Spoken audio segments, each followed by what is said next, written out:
Go. Okay, so, welcome to Ilvermorny, part 2, technically session 3.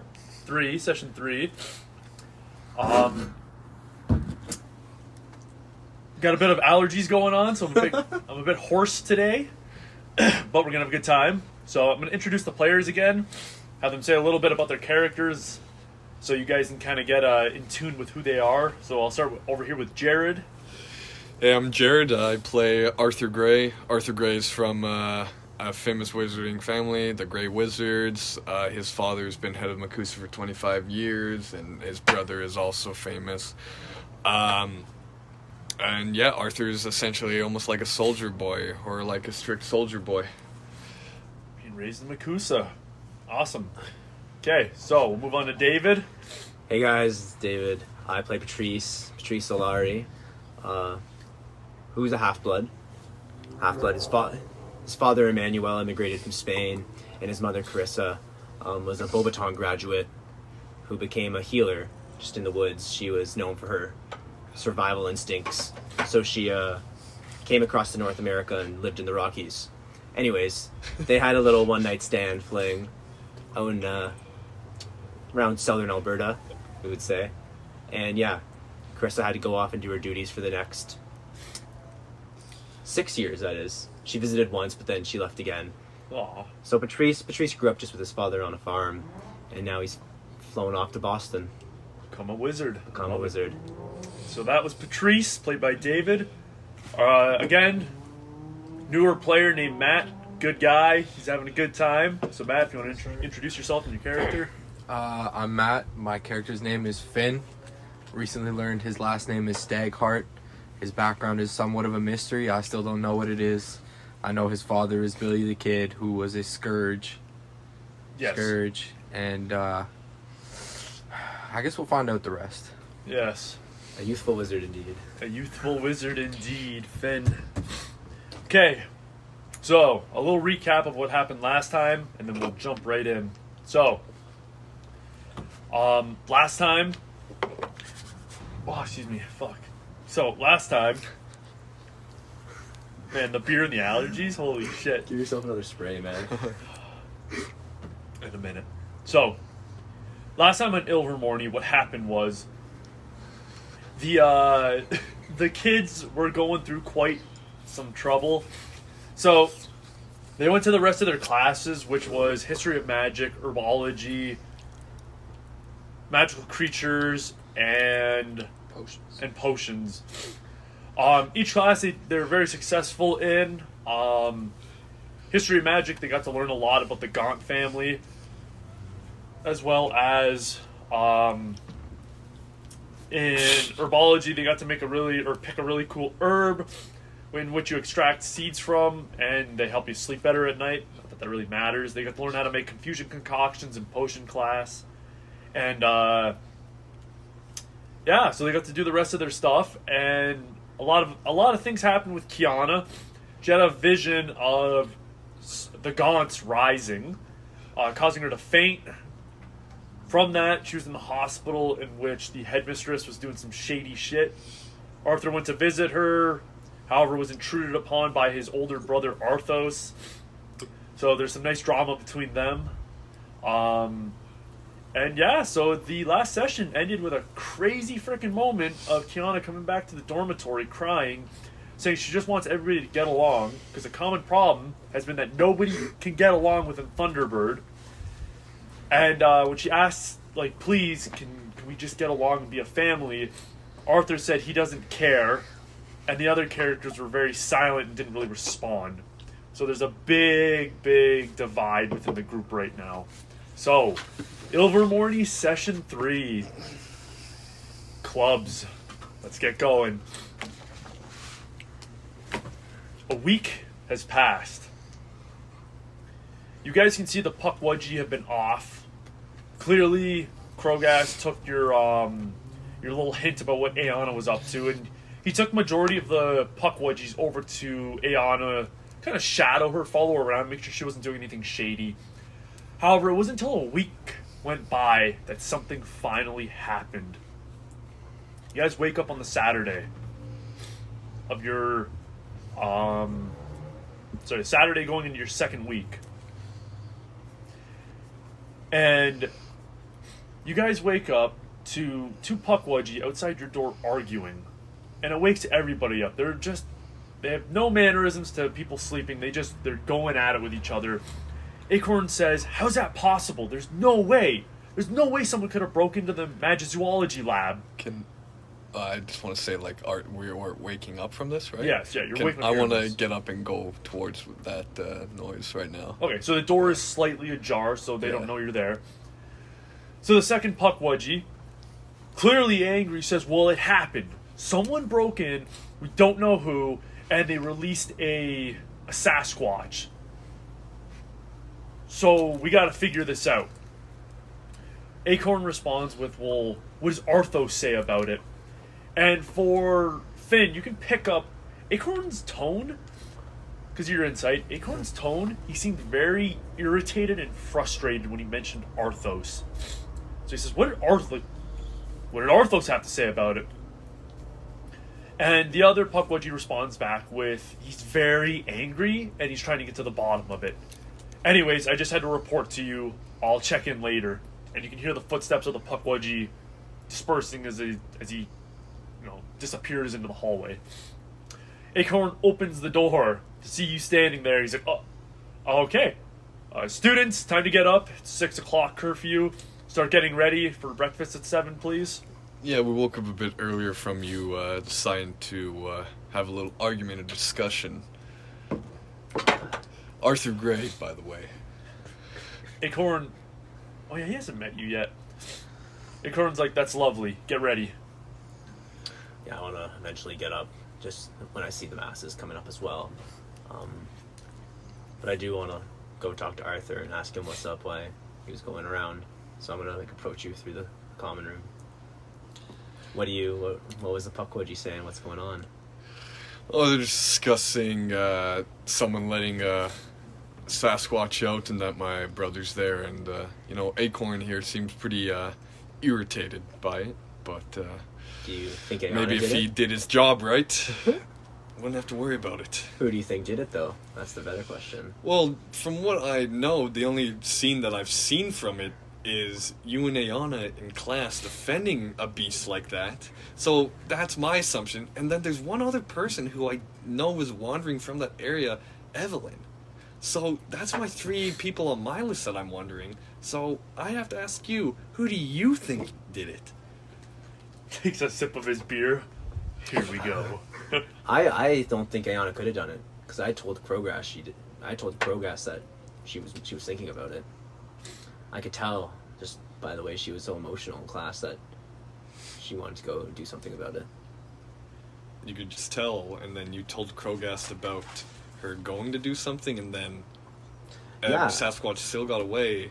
Meaning you knew they had a plan to get rid of it, and you decided to go to a herbology teacher?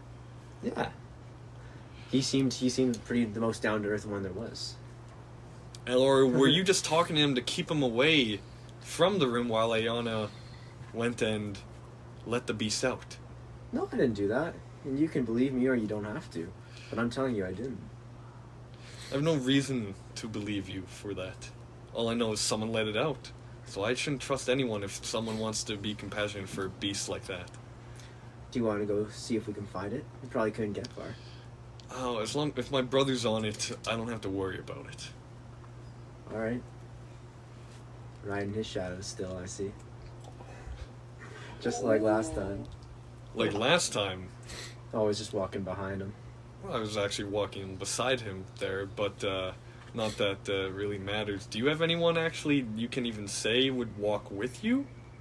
Or do we have to walk with you just because we're in a house? Victoria comes into the room. She steps beside Patrice and says, "I'd walk with him. I can see you're clearly mouthing off again." I thought you learned after you were also jeopardizing the house with, who was it again? Oh yes, Finn and Melvin. I want to look and see if I can see Finn and Melvin around now. Up and about. Melvin's tying his shoes. I don't know what's Finn doing. I'm chilling, taking it all in. Wait, what did he say? He said something about me? Look, all I'm saying, you guys are getting upset with me. Yet, I've done nothing but want to help the house, and you guys all just continually do something against it. It almost seems like I'm the only one that actually does care about our points. Arthur, what clubs do you plan on doing this weekend? Why is that of importance? Just so you know, we can avoid them, you know? Oh, I mean, it's best you avoid them because, I mean, if you're trying to compete against me, it doesn't matter. But, We want I'm to step sure... on your feet. We want to step on your feet. Melvin stands up, says, I do.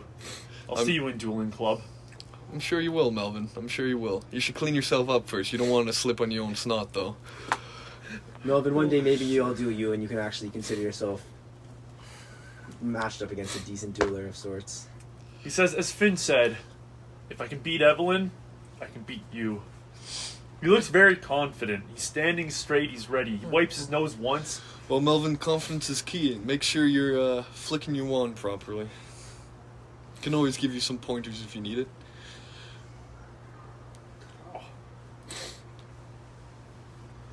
Yeah, I just want to go, like, get ready and go get breakfast now.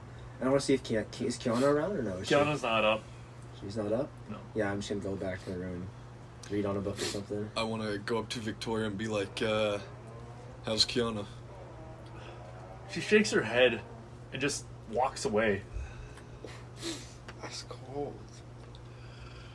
Okay, well, everyone's clearly is acting like a child and no one can actually be mature enough. Your feelings get hurt. Get over it. Victoria says, we know. You don't care. She Yeah, continues it's to walk in the room. Oh, I'm sorry, did I hurt you by saying that, Victoria, that I don't care about people that I've known for, I guess now, a week, who have done nothing Is this guy but done come at talking me? yet? That's Finn saying it. I love it. I'm turning around looking at this still, just from a distance. See, at least, you know, you guys can all come together about how you feel about me. I don't know, Arthur, are you ever going to, like, help the house instead of just saving all that energy for yourself over there? I have helped the house, and it's been shown several times. Even when I've screwed up, I've done what I can to help. Alright. Can you tell me when I haven't helped? By your inhibition for us to bond is pretty fucking bad. I'm not stopping you guys from bonding. Seems like you guys are all on the same page against me, so I'd say you're bonding against how much you dislike me. Or maybe you should just get on our page. I'm Maybe just I putting my head shouldn't back in my stoop book to now. someone who's lower than me's level. Just reading through this. Let me make myself clear, in case I didn't, on day one when we were in our balloon together. I'm not here for friends, nor do I want friends. So, I don't need you guys, because I don't need more knives in my back. Melvin will throw it right in your chest, man. He doesn't need to go through the back. Well, from what I saw with him flipping his wand, trying to be cool after boasting about beating Evelyn, I'm not really scared about his aim. So You should be. chuckling, you should be. chuckling. Melvin looks at Finn. He's like, thanks, Finn.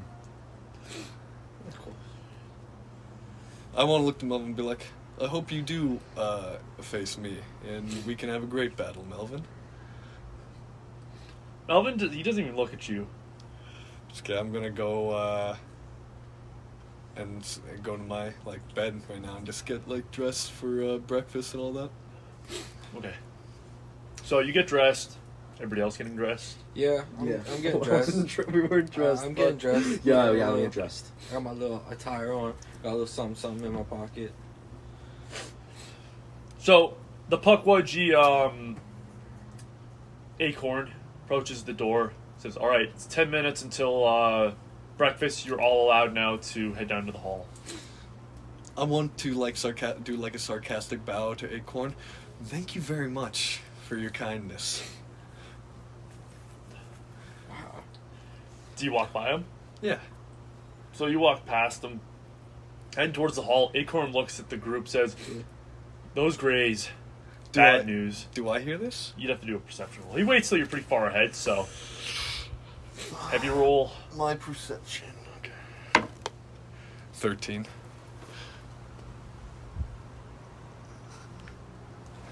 Yeah, you hear it.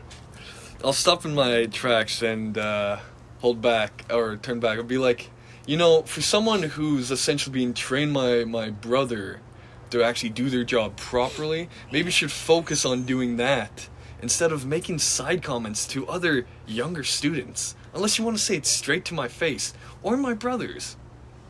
Or Wow. are your guards just there for the title and not actually do anything? Oh my god. So you see his fists start to curl up, and he says, "You know, student, I have the authority to give you detention." Oh, that's weird you say that, because I could also then just say you're insulting me and my family to other students. If I'm remembering correctly, that's also kind of bullying from someone that's supposed to be protecting us, right? I didn't hear it happen. I don't think he bullied him. They don't need to get your confirmation, as there is magic tools that can get the truth. Whoa. Okay, that's coercion. Give me an intimidation roll. I hope you fail this, sir. Magic tool? I got on that one. Love So it. with my 6 is a 7. So Yeah. So the Pukwudgie runs up, walks up to you. He's like, "You've just earned yourself some nice attention. I don't know what clubs you thought of attending, but you're missing them today." yeah, we'll see about that acorn. So,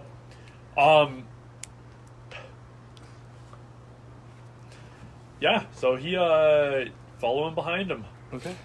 So, Wait, is he going to eat still or no? he's fucked. Okay, yeah, let's go. Well, I want to just walk with the crew to. So what, we're just going to eat? Yeah. Okay. I want to ask Finn as well as the group what clubs you guys think of doing today. Well, I heard Arthur's doing dueling, so I'm gonna do that. You gonna go be Melvin's sidekick or what? Yeah, I just want to watch. We'll see what happens. You know, maybe get in there as well. I think he I could would do just- well. I would just love to see Melvin beat him so bad, but we'll see. And transfigurations, I like that. Can you tell Onifix that I'm sorry I didn't make it? I wanted to do charms instead today. Okay. For dueling? Yeah. I got it. I can do that. So you're doing charms. Yeah, I'm gonna do charms. I want to turn to Victoria. So Victoria, she's like, "Yeah." Are you doing charms as well or what? So Victoria is doing clubs.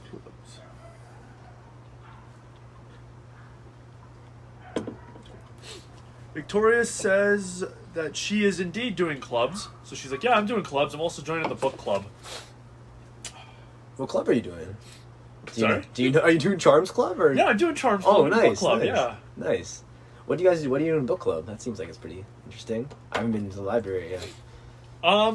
A book club essentially is just you just read a book every week.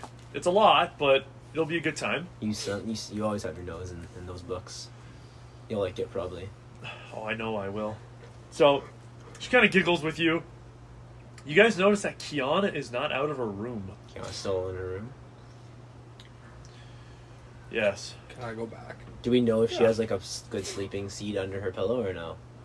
How would we You know? don't know. There's Yeah, no you way don't we'd know. Are you going to go back? Yeah. Because I want. Can you put a sleeping seat under her pillow? If she's just going to stay in bed all day. She might just need the rest. Do you have the seeds on you? They're in my bag, so I guess I did. I guess I'll just give them to you then. Okay. Or they're in my bed, but I'll just tell him they're in my room. Okay, so you go You over really- by his bedstand. You see his seeds. Why? Taking them, so you get them. Why am I alone in the room? I'm gonna go over to Arthur's bed. What's there? Wait, do you wear the locket around your neck?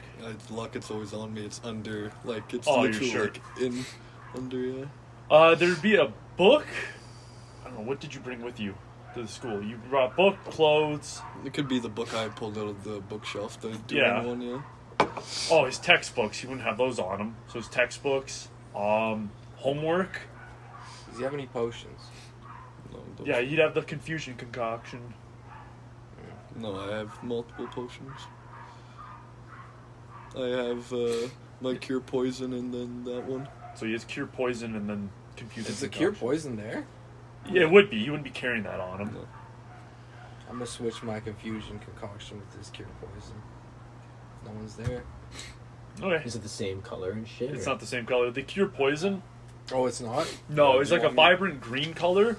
Well, the confusing concoction's more like a clear moon-like color. True. Okay. Never mind, then. Kind of looks like milk. Milk. The confusing concoction. Smoke. Yeah, so it looks nothing like it, huh? No. I can't use that spell to change them because that's magic. Yeah. Change the appearance? I couldn't? Yeah. Okay, good to know. I'm gonna put one of the seeds under a spell, Under Arthur's? Alright, so yeah, you do that. and I'm gonna take the other one to Kiana's room.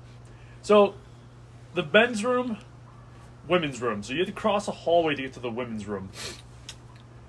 As you cross that little hallway, halfway to it, all of a sudden you do a pirouette and you start walking back to the men's room. Almost like some magical force is not allowing the male to go towards the female room.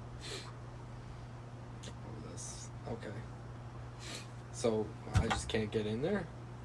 Is there another way? Do I see anything? You don't see another way, no. There's no way to get past it. I mean, there's windows. Climb out the window and shimmy along the edge to the other side. That's an acrobatics roll, isn't it? Yes, it is. Don't fall. That's 8 stories. That's a fucking dead dude. That's dead. It wouldn't be hard though. When you look out the window and you look at the ledge, it's a good 2 feet in width. So you'd be like you could pretty much plant both feet on there easily. Yeah, but if I do it and just roll a 1, I'm just dead. What's your acrobatics? Fucking bad. I feel like it's really bad. 1. What's your dexterity? My dexterity's 1. Oh, that's funny. Yeah, I was gonna say you just have to roll higher than a 5. Is that a gamble I'm willing to take? Yeah, let's go. Let's gamble. Might end up in the hospice. But hey, what you gonna do? 9. Sick. Nice. Okay, you hop out. You lift the window and you hop out. I also need you to do a stealth roll as Acorn is still at the door. I'm out the I thought window. I went with Acorn. Oh, That's you right. did? Thank you. Yes, thank you. Thank Good. you. Thank you. Acorn dropped you off, walked back to the room. No. Okay, so you hop out the window. You start to shimmy around the room to the women's side. When you get to the window, you notice it literally looks symmetrical to the men's room. But yeah, you see Kiana.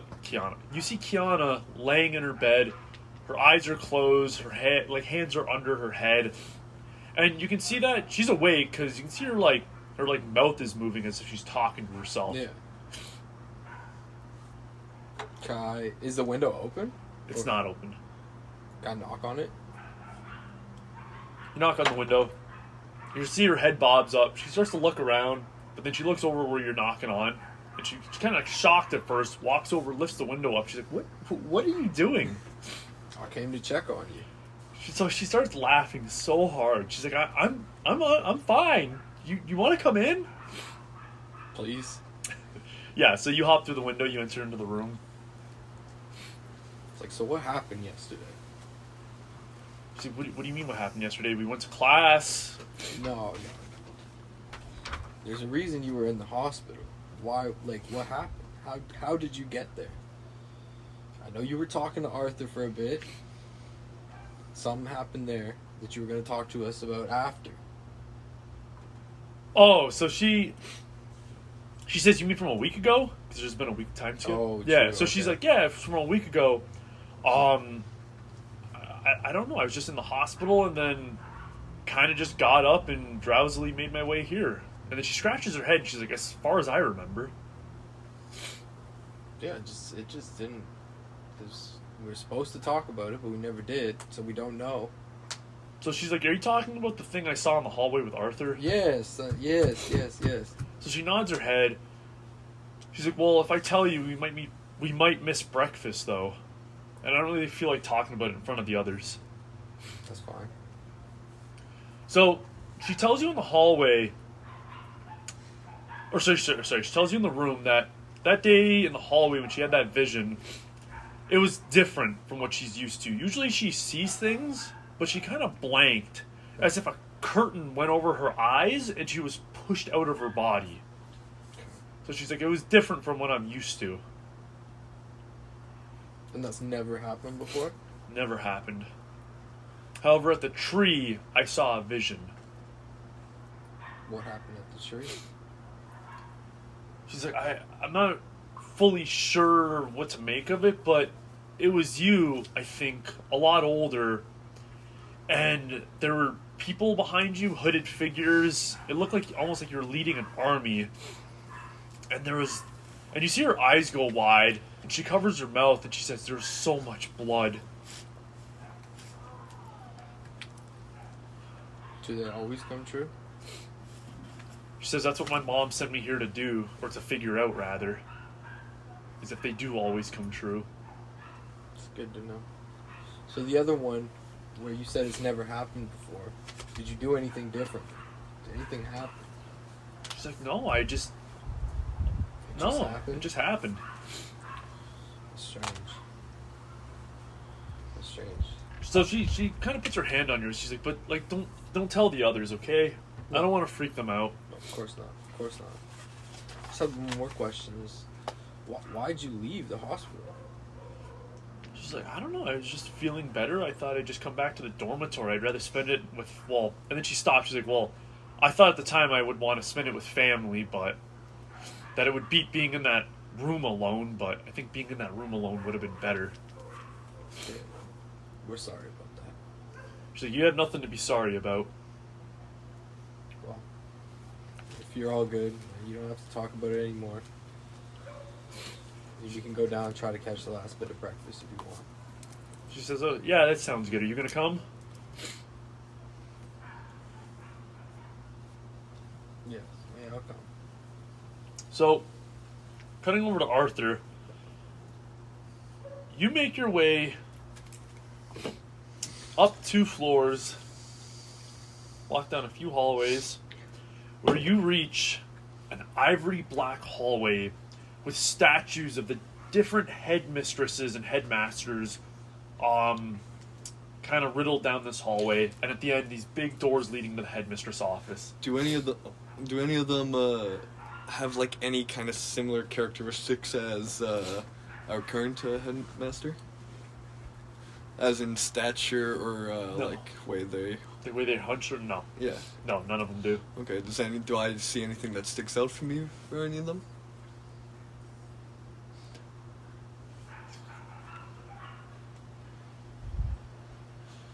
No. Nothing sticks out. It just appears they're just ordinary. Did their job as a headmaster and got to be erected as a statue in this hallway.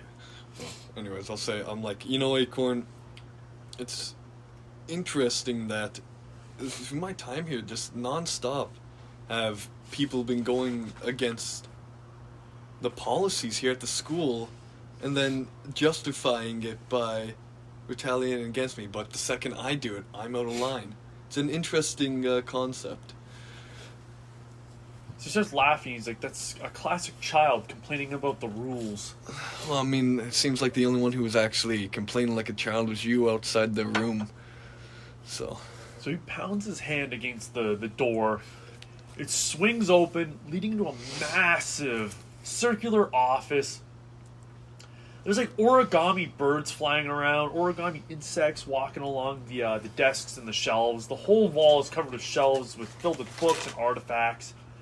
Majority of them covered in dust, as if they haven't been touched in a long time. Behind the desk sits Izini. She's got these little reading glasses on. She looks up and she says, "Oh, Acorn and Arthur, what can I do for you today?"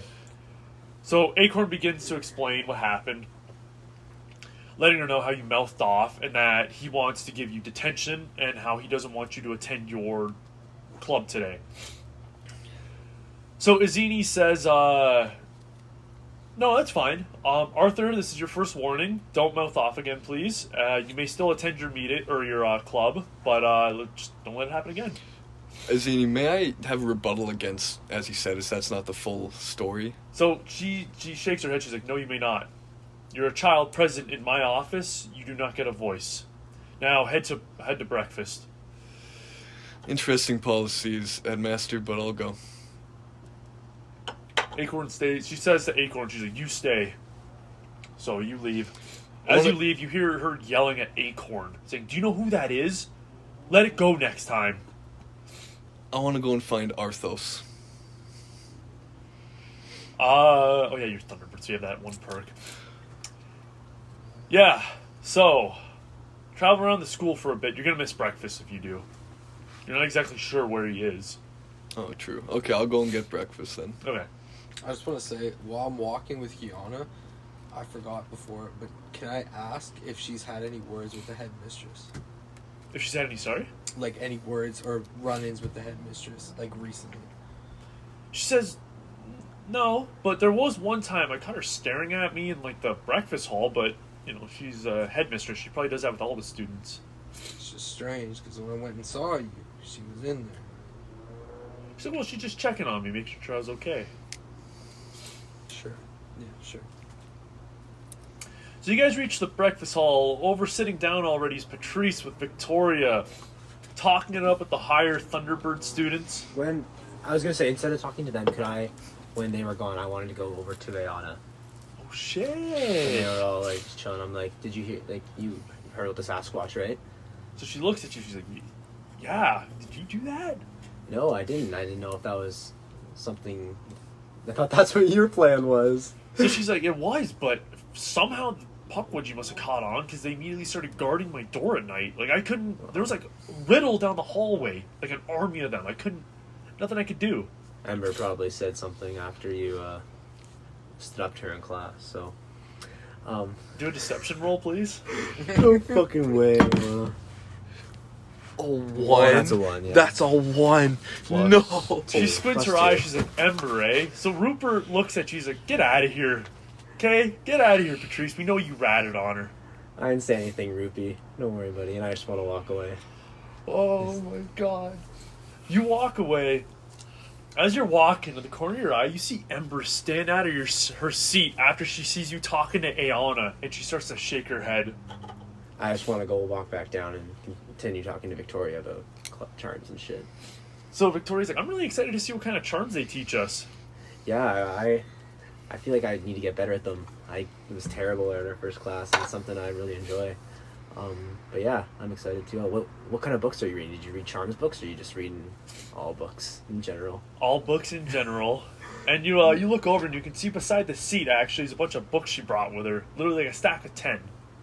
I just want to like laugh at her. But just laugh at the books more so. But yeah. Then So- so Finn and Kiana all now come over to the table. You guys can see, as you sit down, you see coming through the gate, the massive hallway opening coming in the hall is also Arthur. I just don't want to bother looking at him. I just want to look at Kiana and ask her what she was thinking of doing today. So she said she just thinks she's gonna watch, see what everybody joins for clubs, but she thinks she might try to join the Where is it? she might try to join herbology as well as dueling. She said she's really interested in those two. Ooh, I'd like to see you duel. You haven't dueled yet, have you?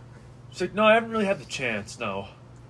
That'll be fun. Maybe he will go toe to toe with Melvin. So Melvin, he holds his wand out. He's like, I am pretty good.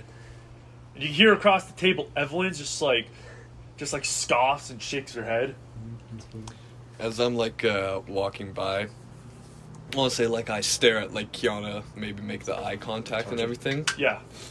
and then I'll like just do like not like a like sup or anything, but just a nod, going like a hey kind of nod, you know what I mean? And then I'm just gonna sit down. I'm not gonna say a word to like anyone. Just start eating. Yeah. I know my place here in this table. You're just gonna sit right beside us and not say shit? Well, it's the only spot I have to sit with my table. Can't just sit anywhere. Where's he sitting? Where'd you want to sit? It's an open spot. Like, what's the seating right now? Beside Victoria and Patrice. So Victoria, Patrice, open spot, and then on the other side is Melvin, Finn, and Kiana. I guess I'll go on their side and just sit. I'll just sit down. I won't say anything. So as you sit down, Victoria grabs her book, says, I have to go return these to the library, and she walks away from the table. Are you going straight to Charms Club after, or are you going to the dorm? So she looks at Arthur and says, that depends, where's he going? Don't have to worry about me in that club. I'm not trying out. So she's like, I'll be going right to Charms then. Alright, I'll see you there. I just want to continue talking back, maybe direct my attention over to the older Thunderbirds. So, as you direct your attention over, you hear a booming voice. It's that of Ember's, and she says, "Student, sit down." You see Victoria like slowly turn over, walk back to her seat, and sit down. Ember pacing back and forth slowly like a rabid lion ready to kill someone. Her wand to her throat, she says, "I know one of you snuck into the Magizoology lab and freed that Sasquatch." And she looks over at you, at Patrice, and says, "And if I for a minute have a clue to who it is, you're in big trouble." I just want to say I then, like, out of that, just, like, thinking about the Sasquatch being gone and all that, while eating, just, like, kind of, like, smash my hand in, like, the food, and I get up, and I'm leaving. So as you get up and leave, Ember says, "See? Sasquatch are dangerous. Arthur here knows about it." I want to, like, pause and just stop, just keep walking, shaking my head, just, I'm leaving, I'm out of here. Angry, yeah, I love Yeah. it. So, Can I do an insight? yes, on who? I don't know. See, there's a bunch of things I wanted to do. I want to do an insight on the room to see if anyone looks suspicious. Okay. But also, like, in that little interaction, I don't know if I want an insight on him or her. Actually, I would insight on Ember to see what she means. Like, if I could, Read a motive? read what she means by that. By that little trouble? comment. Yeah, by that comment to Arthur. I don't know which one to read there. Okay, so do 2 insight rolls. Yeah, I'll do 2. Does it matter which one's which? Yeah, the first one will be for Arthur. What she meant about Arthur. The second one is what she meant about the trouble. What trouble? Is that what you're saying about the comment? No, I meant like looking around the room, like Oh, okay, an so the second one will insight be to looking see around if the room. anyone like. Okay, so this is on Arthur 4, so I don't know shit. No. You Oh, don't know my what she meant by insight, that. my insight is a 4. So insight's an 8 plus 4 is 12. Okay, so you do know. Roll for the second one though. Sorry. 10 plus 8, Nice. 18. Okay, so that one was harder. Okay. Hold on. I think I have to sneeze. Bless you. So, As soon as you said it. reading into that, you clearly see when she talks and when she mentioned Arthur, there's something up. As if, like, her pinpointing Arthur means that there was motive for it. That being that he had to have been affected by the Sasquatch in some way. Yeah. And she's definitely using him as, like, a martyr to get people's attention. As we're looking around the room, you scope the room, and someone you pick up is Sushina. You see she has like a troubled look, as if she feels guilty about something. Okay. Good to know. But I'm the only one that knows this, right? Yes. Okay. So, and that's the only person that sticks out then? Yes. Okay. Wait, you rolled an 18? Yeah. Oh shit, never mind. Holy fuck. Right, because I rolled a 10 Yeah, you're right. plus 8, so 18, yeah. So Sushina, as well as you can see What? Professor Lau sitting behind the table, Sushina's mom. At a couple points in Ember's speech, she looks down for a second, but then looks back up. Almost like she's like she was hiding something through her eyes. Like she was trying to like, just calmly look down, but she was really hiding something. Trying not to make eye contact with Ember. Who else?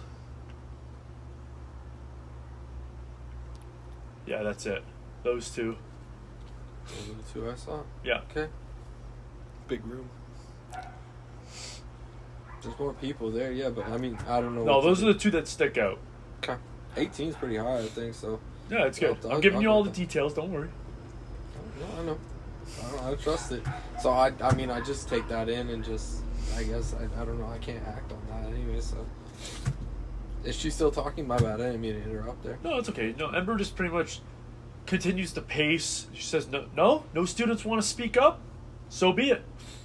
So, she, Ember goes on to say that, until then, and she begins to start to walk halfway through the hall.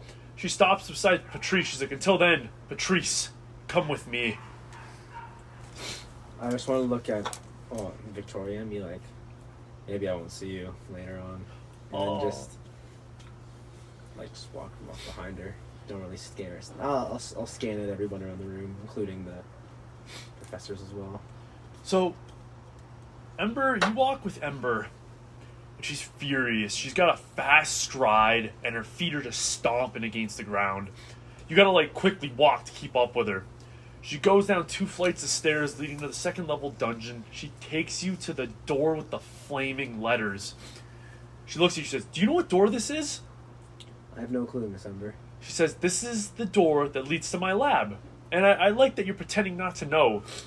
So she pulls out a key and puts it to the door's lock. Click, it opens. Going inside, the room is shaped like an L. There are cages, big and small, along this whole room, filled with different magical creatures, some that look gentle, some that look ferocious and ready to kill. She takes you down the room, and these things growl and squawk. They spit, they roar, and it gets you a bit jittery. And she takes you to one where... Is this at the end of the L or no? Yeah, it's at the end of the L, where the larger cage is, where the door... The hinges have been snapped off the cage door. Fuck. Thank you.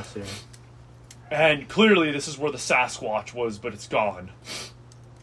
And she says, what did you do? I really want to know, how did you get in here without my keys?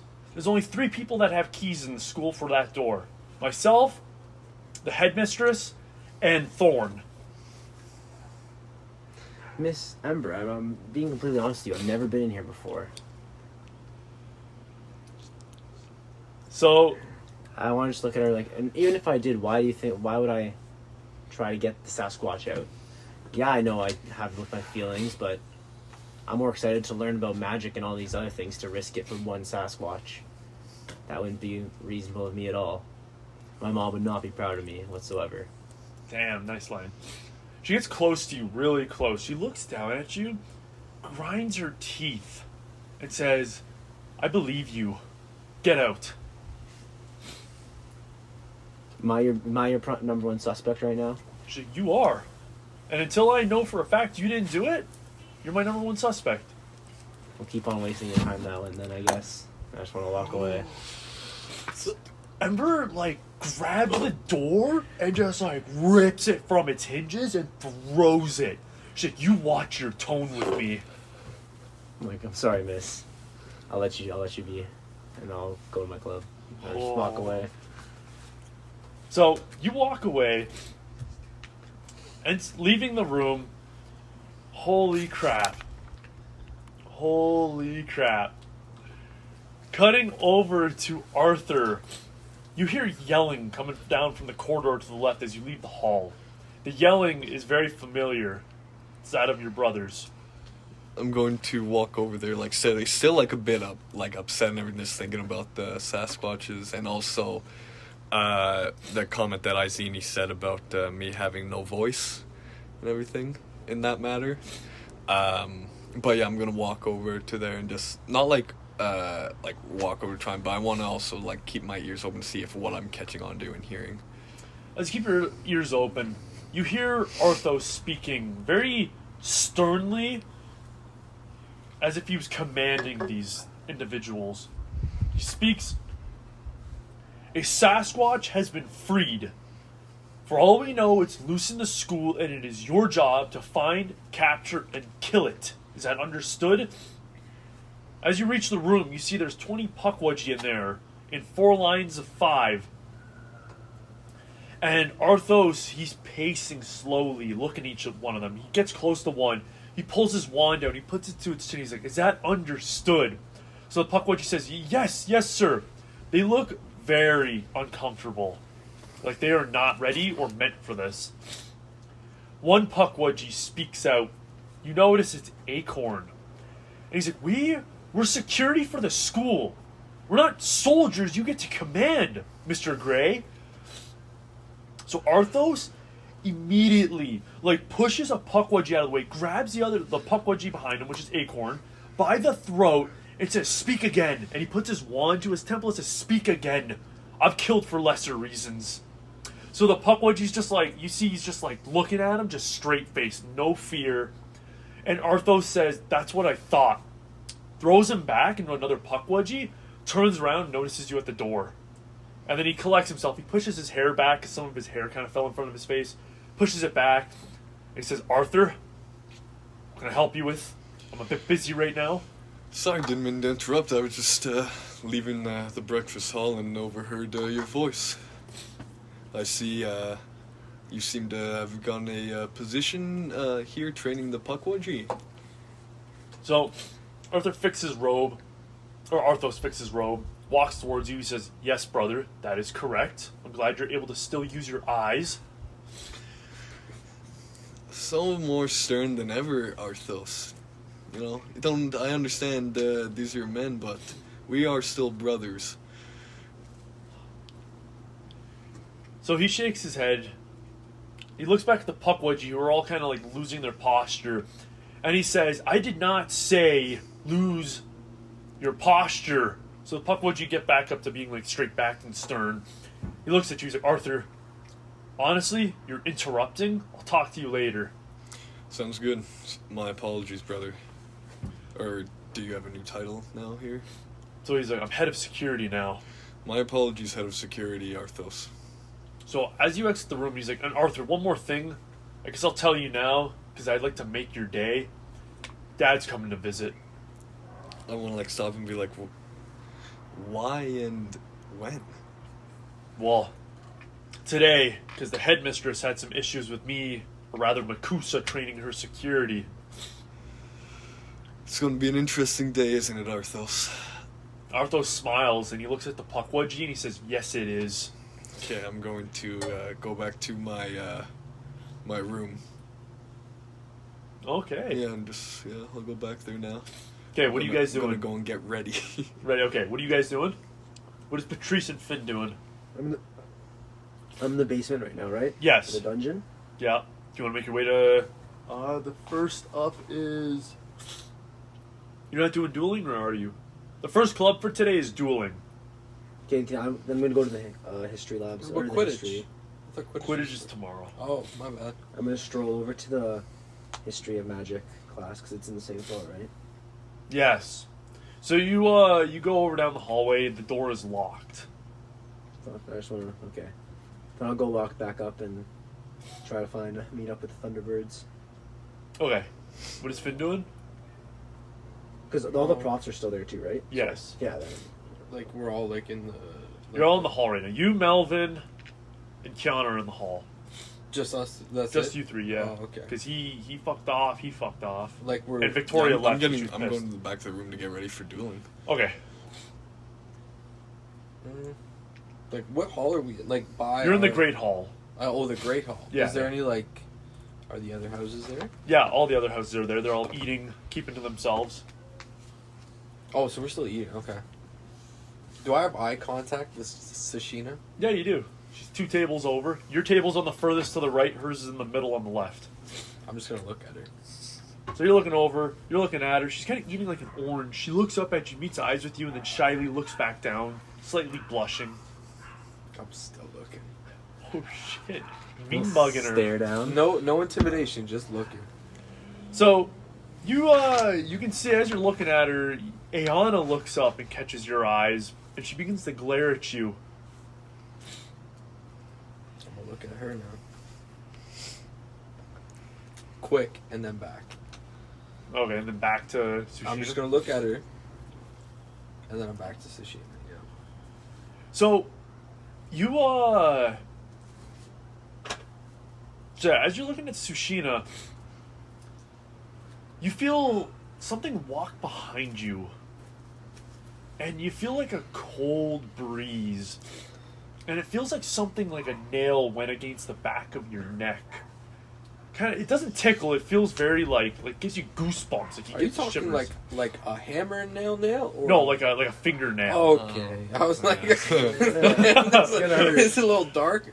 Okay, Yeah, you look over, you see Kiana, her eyes are wide, like she's nervous. When you look over, you see the headmistress is just slowly strolling by you.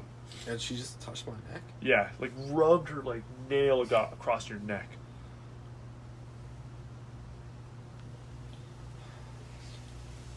I'm shook right now. I don't know what to do. I could see that Kiana's visibly upset. Yeah. I'm gonna ask her. I'm gonna say, hey, we didn't get a chance to talk yet. I'm Finn. To Kiana? No. To Tsushima? Oh, the headmistress. Is she not still there? Well, she started walking away, but yeah, by all means. So you want to call out to her? I'll say, yeah, sure. So- Not aggressively, just like, hello, I didn't get a chance to introduce myself. So you say that, she looks back at you, and she's kind of cupping her finger in her hand like this, and she's like, oh, I know of you, and she continues to walk. Can I do like a check on her finger? Like what Perception, kind of, yeah. be Before she perception. cupped it. What are you doing to my neck, lady? That's terrible. 1. Goddamn. You don't know what. You didn't catch anything. But Kiana says, like, is it okay if we go back to the dormitory? Yeah, sure. So you and Kiana get up. Melvin's just eating food very politely. Yeah. And he's like, I'm gonna stay here for a bit, guys. Want to fill up for dueling class. He smacks his stomach real hard. He's like, oh, I didn't like that. Oh, he starts rubbing his stomach. He's like, I'll see you guys later. So you and Kiana. I have a question though. Yeah. Even though I didn't know what her like, I could see that she was holding her finger Yes. after putting it. So I know that. I just don't know what. Okay. Yeah. Okay. So Cool. you can do something with that. You don't know Yeah. what was on her finger or whatever. Yeah. But yeah. So you guys begin walking back to the dormitory. And at one point, Kiana stops and she puts her hand on the wall as if trying to gain her balance. She's like, "Oh, I don't feel good." Do you need to go to the hospital? She's like, "No, I think I just need to lay down." Okay. Okay. Was it something you ate? Was it? Maybe, I don't know. I just feel off. I noticed you looked a little off when the headmistress walked by as well. So she's like, "Well, I just think I don't know. I just find like I'm a bit intimidated by the teachers right now. They seem very Insight roll. you bastard." There's no way. There's no way on this. You can't say that. I got a 17 plus 8. Oh, 25. She's lying out her teeth. Heck, she's actually, you can tell she's very scared. Clearly trying to hide the truth because she doesn't want to scare you either. Look, I know you're scared of the headmistress. You can tell me what it is. I won't tell anyone. We can deal with this together. So she touches the back of your neck, and when she pulls her finger forward, there's a bit of blood. Is it my blood? It's your blood. What is that? She says, I think she cut you. But why? So Kiana grabs your hands and says, "May I?" Yeah. And she begins to close her eyes, holding your hand. Her eyes open, and they're just the same as they were. And she says, I can't see anything. Almost like she's invisible to me. Who, the headmistress is? So she's like, I don't know. I just can't see anything with her. I can't see anything with you. And this never happened before either? She's like, no, I don't know what's going on with my oculancy. I don't know what's happening. That's strange. Because it's happened 2 times recently. So maybe Was I it should. similar to the last one? So when I got the headache? To the time in the hall with Arthur? Says no. The time in the hall with Arthur felt like I was shoved. Yeah. This time it just felt like a migraine. Continuing to the room, you reach there, and Arthur has his dueling gear on. I also wanted to do something before anyone was really there. Oh, sorry, yeah. Yeah, I wanted to check the room to see if I notice if anything's open, as in maybe my chest of where my stuff is or a window. Yeah, both are open. Okay, I want to go over. I'll pass my chest and go out the window, and I want to like look out of it and see. Do I see anything? No. Even if I look over to any side, and I don't. Oh, I see. Yeah, yeah. You see the window on the other side is open as well. I'll be like, and then going to close it back up. Then I'm gonna go to my chest. Gonna be like, who went? And then I'm going to grab my potions and just start getting ready. Okay. From in there. Is there any roll I can do to see if there's anything misplaced or? No, because What the fuck, man? Well, I'm being. what did you take? You took a seed? No, you took. A No, seed he didn't from do him. anything. Yeah, he told me. No, that- you don't have he to do told any me- perception He rolls. told me to take the seed Yeah. to put under Kiana's bed, but Yeah. since she was already awake, I put it under his pillow, which he has no reason to look under his fucking pillow. Okay, but Arthur does. No, he doesn't. Yes, he does. So- There's a window open, and my chest is the only other thing The open. window was open when I Going got off there. of someone who It was threw, open. someone who threw someone's shoes out the window, I have all the right to check.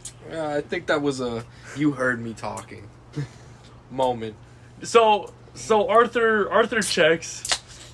Arthur checks. Yeah, but you didn't take anything. You even said that. So I even know. if I think you. yeah, I love it. should have closed the chest, and then there would be no suspicion, dumbass. You know what I mean? How would I know to close the chest? I don't even think I looked in the chest. It's okay. It's okay. It's okay. Did I look in the chest? I was Yeah, just you like- looked it through his stuff. Yeah. Oh, okay, true. Regardless, you don't I find feel like I anything would missing. have put it back. Yeah, but I didn't nothing. say It's that, not a I bit. guess. It was more so. Yes. Okay, now I know Hide for your the trails future and- to say. Yeah. Yeah, now I Hide know. your trails. Anyways, yeah. So I'm grabbing that. I want to keep out the anti poison one though. Like I'll just have that or like the first thing that's accessible besides the other potions. Okay, yeah, yeah. And that's all I wanted to do before. So, as you get your stuff ready, put it on the bed, your anti-poison potion. Kiana and Finn enter the room. Cutting over to Patrice. You said you're making your way towards Charms? Yeah, well, I was gonna link up with the crew, but if I couldn't find them, then yeah, Charms. And I don't know if they would have left the. You get back to the Great Hall. Yeah. Melvin's the only one sitting there, and you can see he's kind of like looking around it, and then he starts to like play with his wand, looking around, and then he starts to like eat some grapes. I want to call him like Melvin. Are you gonna get ready for dueling, or are you just going as is? So he looks, he's like, well, what are we getting ready for? Then you just kind of walk into the club and do stuff? Yeah, I guess so. Did Victoria left already? He's like, yeah, she went to something with books, I think. Library. Do I see any of the or the professors up there still? Majority of the professors have left. However, you still see Lau up there, as well as Krogast, and they're talking to each other. I want to go talk to Krogast again, and let him know like I want to join the herbology club if I don't make the Quidditch team. So you say that, he says, yeah, if you make the tryouts and you're good, then by all means you're in, but I don't know what to say to you right now, Patrice. Did you use Aeon as a distraction to free the Sasquatch? I understand you don't know me that well, Mr. Krogast, but I hope you can trust me when I say I didn't do that. So he looks you up and down, he's like, I do trust you. If I didn't, I'd make you eat something. Get the truth out, but I believe you. Your intentions were pure when you told me.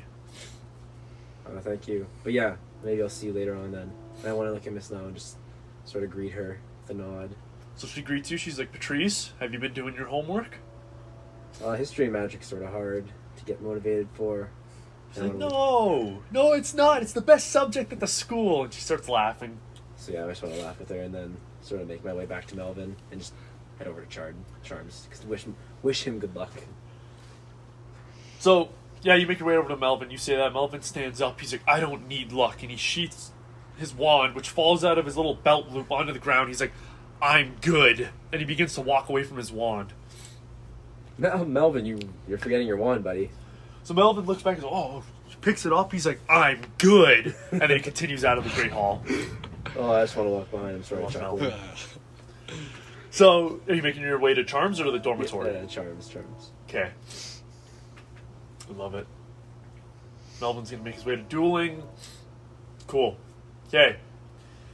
Walking down the hallway, Patrice, you notice that the Pukwudgie, a lot of them are out of formation talking to one another. They're not, usually they're like standing kind of by the edge of the hallways or by the walls. Kind of, they greet students as they walk by, but they're not. They're like conversing with one another. I want to go talk to one and ask them, do I recognize any of them from, like, I know, like, Hazel and Sky, I think. Yeah, so you actually see Sky at the end of the one hallway. So I want to go talk to Sky and ask them, like, so is Arthur's brother your new head of security or something? So you see immediately they all groan. They're like, yeah, unfortunately. We're not military. We're here to protect students. I was going to say, I feel like nothing's ever happened at this school, so I don't know why you guys have to change. So one of the Pukwudgie looks at Sky and looks at you and says, that's what we said too, student. Who was your old head of security? Thorn. Is that a fellow Pukwudgie? He's a fellow Pukwudgie, yeah. He's the head of Pukwudgie. He's the one who monitors and tells us what to do. How dare a human think that they can control us? Oh, interesting. Is Thorn around or no? So Sky looks at the ground. She's like, usually he's outside the headmistress' office. Okay, cool. I'll just go. I'm just gonna continue down to Charms and wish them Yeah. a good day. So let's see, where is Charms?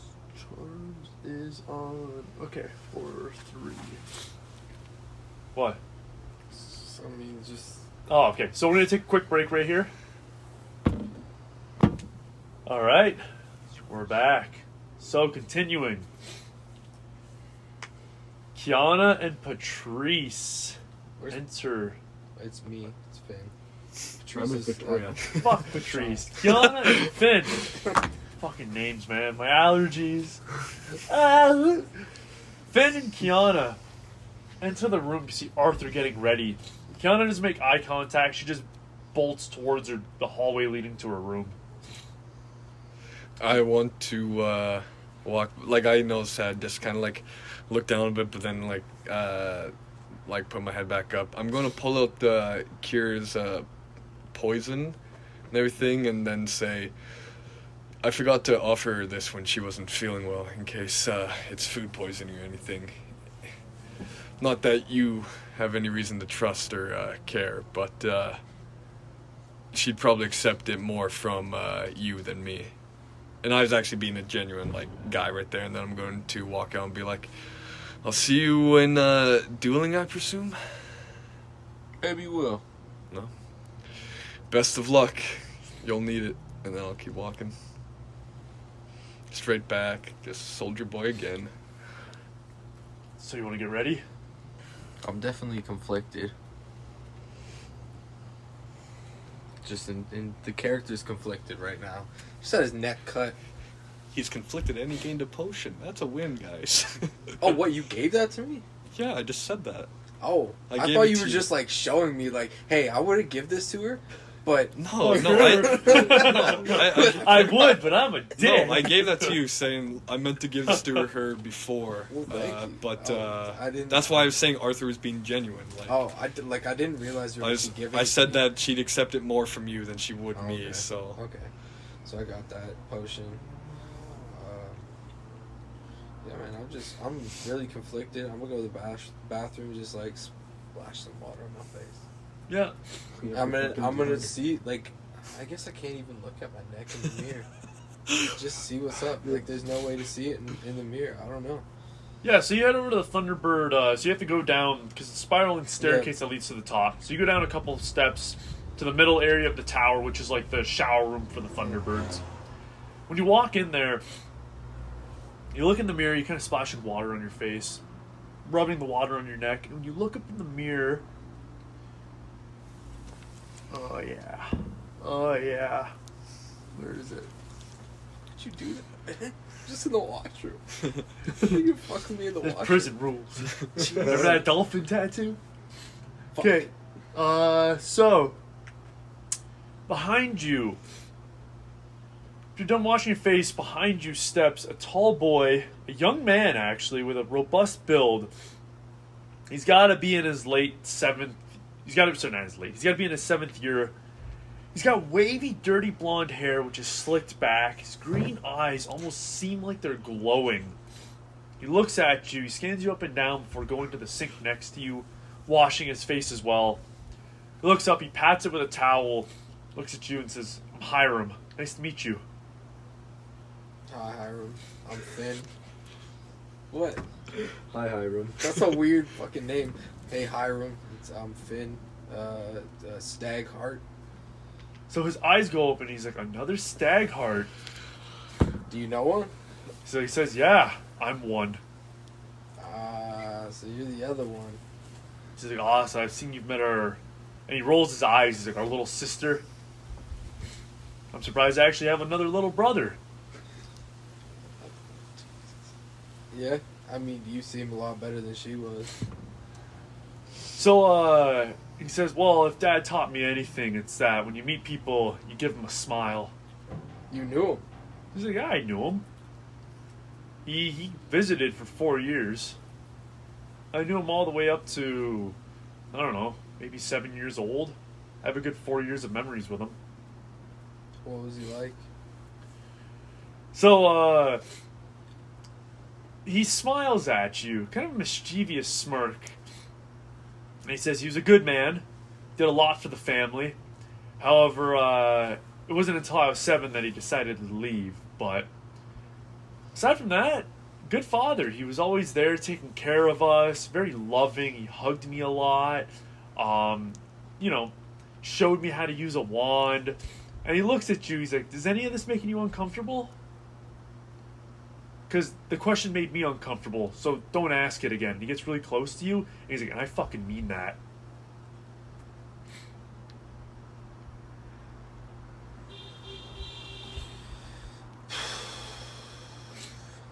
Alright, another fucking douchebag, alright.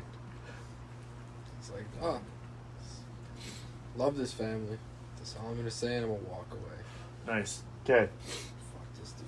Oh my god, I'm stealing all their fucking shit.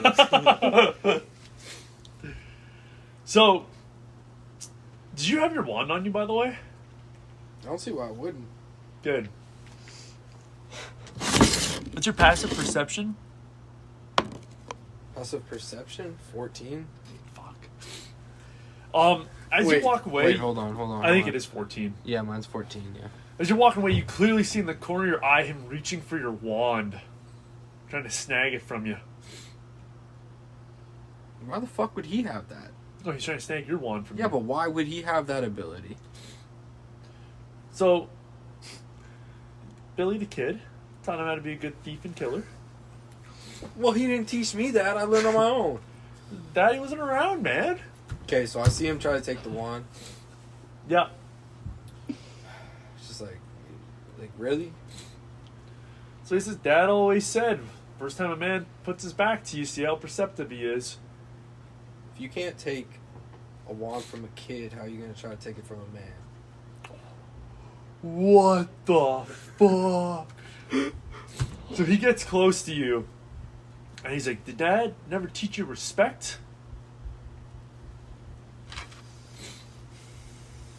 The only thing Dad taught me was how to live on my own.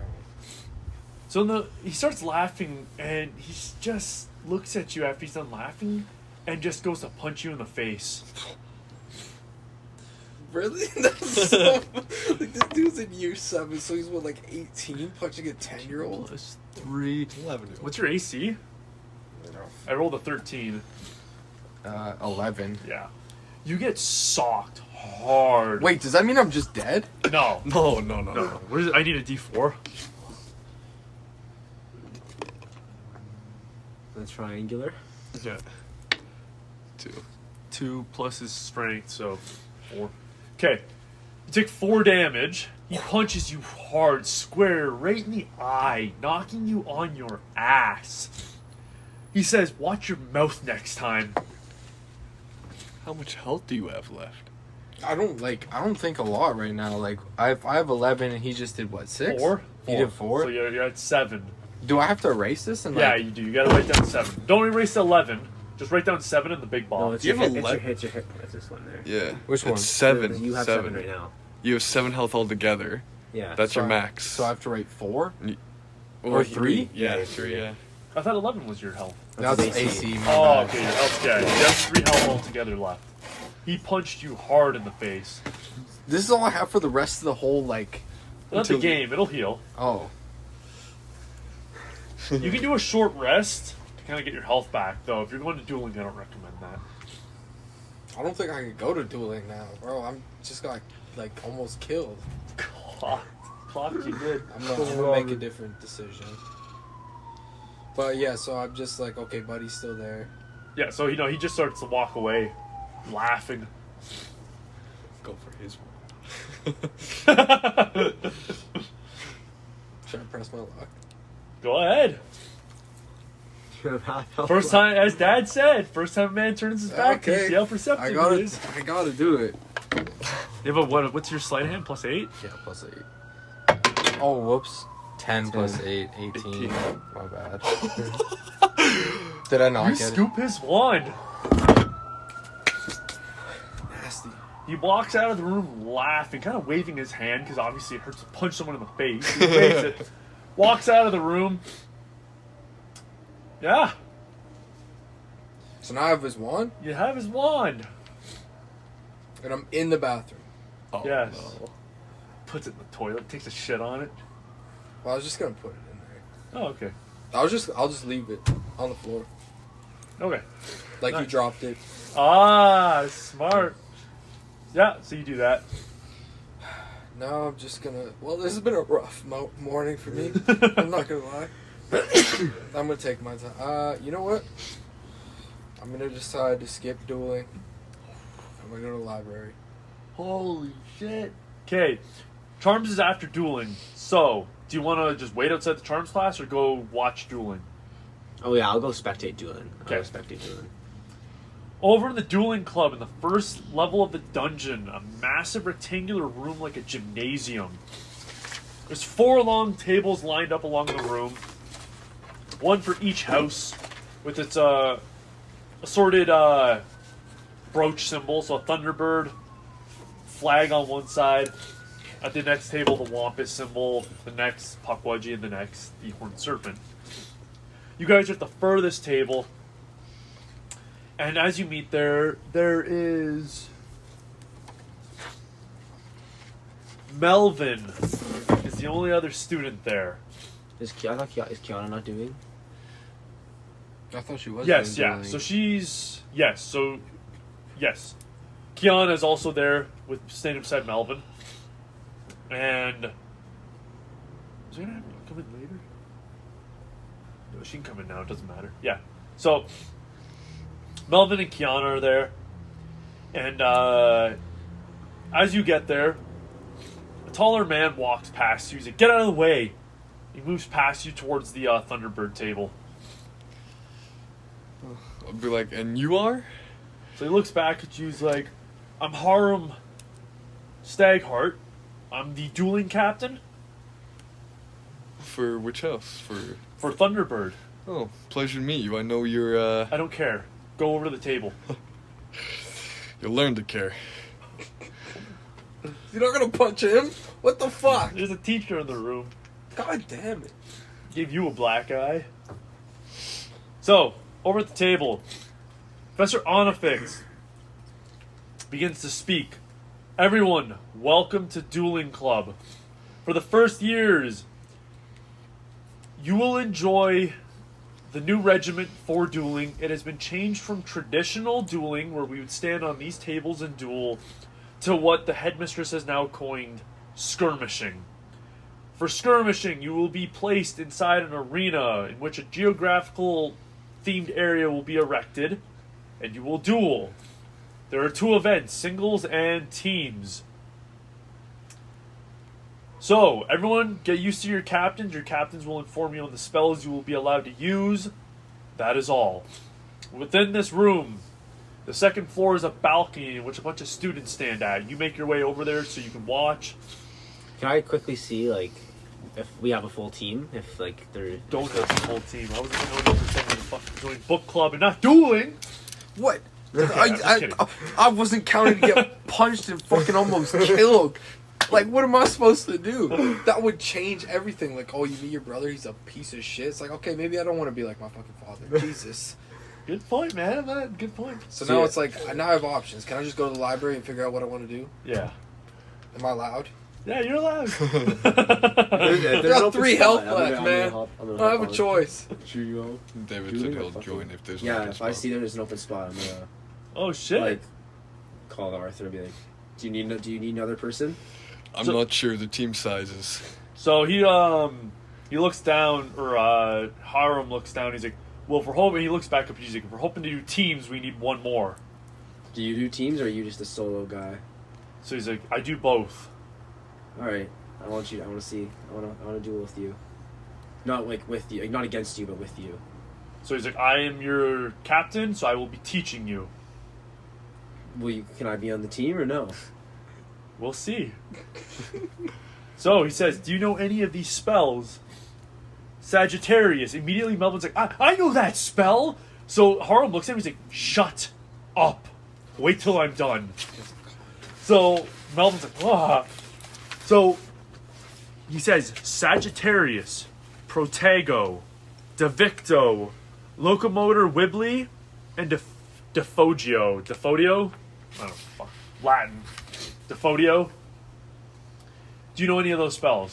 I don't, but I do know Inferno Cerebra. I learned in class. If that's what So it won says, me, yeah, that's what you- won me the duels. Yeah, you can use that. It is legal to use Defense Against the Dark Arts spells. However, you need to learn at least one of these to qualify. You can learn them right now if you want. Yeah. Can you teach me, Captain? So it says, "Yeah, I'll teach you the easiest one. I'll teach you Devicto." Okay, can we just pause there? I gotta freaking. Okay, sorry, we're back. I had to blow my fat nose. So, Harum goes to take out his wand. However, he reaches. He's like, "What the?" He starts patting himself around. He's like, "Where's my wand?" Looks around and he looks visibly angry. Where'd you just come from? He's like, "I just came from the foot. I'll be back." And he just runs out the room. Can I guess be like, Yeah, I'm can like, someone teach me a spell? I'm gonna be like, I imagine we don't have time for this, and I actually happen to know Devicto. If you want my help, Yeah, teach me, dude. Let's win this thing. Melvin says, "I know how to do Sagittario, though, if you want to learn from him." What did Devicto do? Devicto is a on hit, take 1d6 force damage, and can't take reactions until next turn. Excuse me. And Sagittario is like an elemental arrow that pierces enemies. I want to turn to Melvin and be like, actually, I want to learn I Sagittarius. wanted to. Melvin's like, "Good choice." I'll be like, okay, noted. If you change your mind, let me know. That goes for any of you. Sure, I'll have time to learn it another day. Just attention to Melvin. So, what are you good at? Are you good at sleight of hand? I'm good at reading, but I feel like I don't have time for reading right now. No. Fucking it. I think my sled hand is shit. Dexterity. Charisma? Yeah, Charisma's 2. That's my highest one. Okay. I So, thought your investigation one was. Yeah, but that's reading a book. Oh, true. so he teaches you the hand movement. You just gotta say it properly. So your charisma? Yeah. +2. Yeah. Devecto. For Sagittario. Would you roll? 12, so 14. Oh, that's all. You're good. So, Sagittario.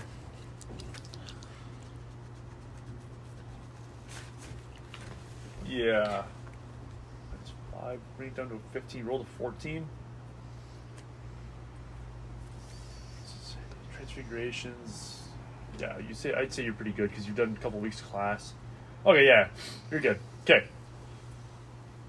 So, he teaches you the wand movement. You do it slowly. You have to literally draw out like a triangle. Mhm. You draw it out a couple times, and then you speak the words with it, and you cast an arrow from your wand that shoots into the wall. So Melvin claps in. He's like, "Oh, nice. You catch on fast." Thanks, Melvin. What color is the arrow? For you, what color do you want it to be? And we're blue, right? Is that our house color? Thunderbird is gold, I think. Let me hear. I'll find out. Actually, I'm just gonna make it a dark green arrow. Dark green arrow. Okay. Yeah. So yeah, dark green arrow shoots out. So, Onifix comes over. She's like, if I may ask, Arthur, Patrice, Melvin, where's Harum? Isn't Kiana there too? And Kiana, sorry. Yeah.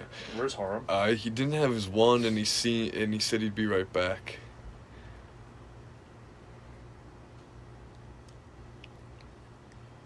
So, what I want you guys to do then, since Harum decided to leave. Where's my mouse? I want you guys to. Nice. Are each one of you competent with one of these spells? Yes. Yeah. Okay. What you need to do is you need to get up on the table and prove to your captain, I guess me, that you can do it. Okay. So,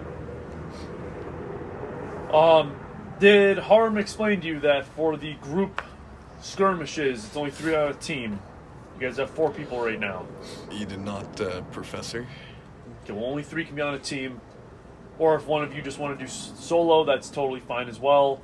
However, what are you each trying out for? Solo and the team, or you just want to do one of the two? I would have liked to do both, yes. Okay. I just want to do the team, but if there's already a team full, I'll spectate. I don't mind. No, so Kiana says that she's like, actually, I prefer if I could just do solo. I don't want to do the team. So if you want to do the team. Yeah, okay. Good luck, Kiana. So Melvin's like, I want to do team. I don't care for solo. Alright, let's get it then. Arthur, Melvin. So, Lucky as fuck. You lucky as shit. And he knows it. Not necessarily. He's talking about Melvin not doing solo, but I am. So, she says, all right, so only one of you can do solo. So Kiana, Arthur, get up on the dueling table.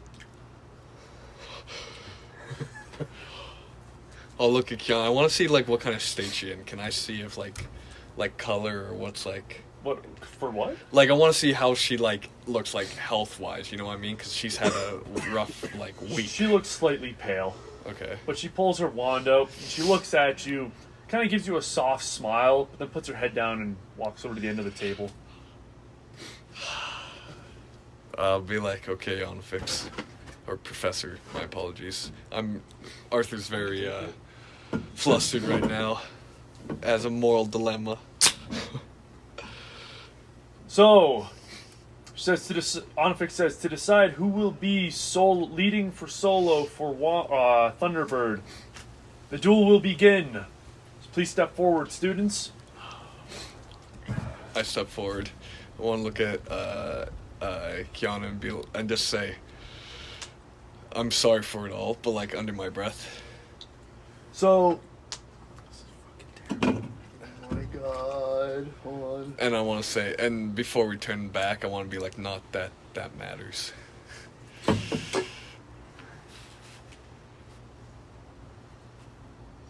Give me a minute. Oh my god. Okay. This is gonna be interesting. So. You're not gonna kill her already. Killed her by accident. That'd be so funny. Would it? No, it would not be. I'd be very upset.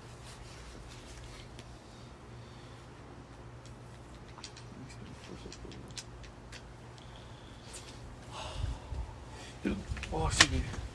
Okay. All right. Okay. So what'd you say?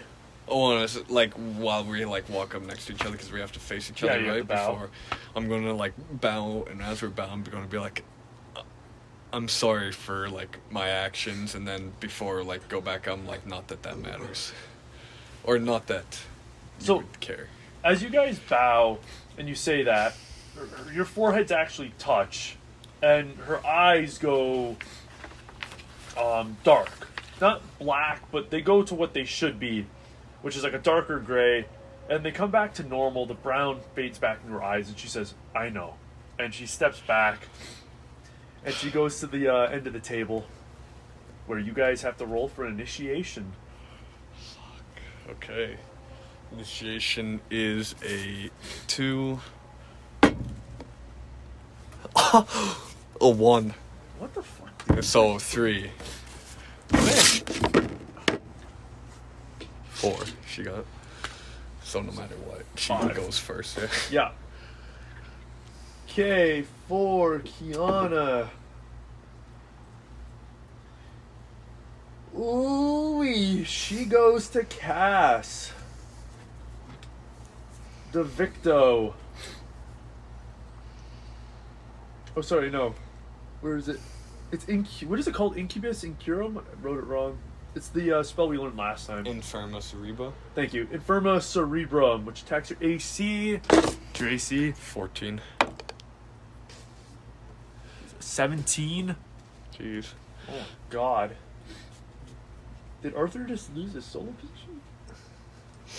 Well, how's dueling rules work? We never even learned about that. Well, you guys would still both do it. Isn't she just like the lead fucking person? Only one person can do solo from the Oh, grade. True. Where's good old Hiram at? Oh, you'll see. Pound your ass. Bro, I'm gone. He ain't catching me. I'm gone. 1d6 psychic damage. Okay, so take 1d6 damage on hit. Is this the C6? Yeah. Just 1. 6. Oh my Ouch. Plus her spell cat. No, it's just that. It's just that. Yeah. And then a d4. Because you subtract the d4 now. So you got hit by it. You become very hazy. Roll d4. 1. Okay, so your next roll is minus by 1. You don't have to write that. We just have to keep that in mind. Okay. Okay, so it's your go. Now it's my turn, and I am going to cast the Victo. Okay. 1. A 1. Yeah. You shoot it. She quickly. You see her after you do that. Her eyes change, and she just easily just moves past it. Her eyes go back to normal, and then this time she actually. How much health do you have left? By the 4. way, 4. Yeah. Oh, okay, I was just like, what the fuck? This time she takes a few steps forward and again casts Infirma Cerebra. Oh, she needs to roll? Or do you Yeah. want to roll? No, yeah, it doesn't matter. Just roll. 12 plus 2. 14 is my DC. Oh, so she hits you again. Oh, it hits even if it's on? Yeah. Oh, Yeah. Really? Yeah. I have no idea.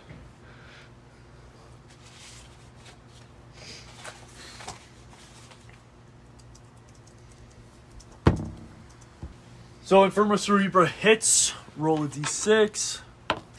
5. It wasn't even a roll. You literally just let that slip off your hand. God, it's the same. Okay. Oh, take the Yeah. 6 or 5. Oh, no, it is different. But I'm knocked out then. Right? Yeah. I don't have health, so. Yeah. Hits you again. Your brain literally pulsates with pain and you black right out, falling to the ground. When you wake a few moments later, someone's like splashing water on your face. It's on a fix. She's like, it seems that Kiana has bested you. Seems that way indeed. Can I get up? Like, how am I right now? Am I still bad, or? No, you get up slowly. You feel like a head rush. Oh, okay. Okay. Do I see Kiana anywhere? Yeah, she's standing over. She's just hopping off the table right now, and heading over to you. Okay, I'll just, I'll get up right now and just, like, make eye contact and just, I'll bow, be like, good duel.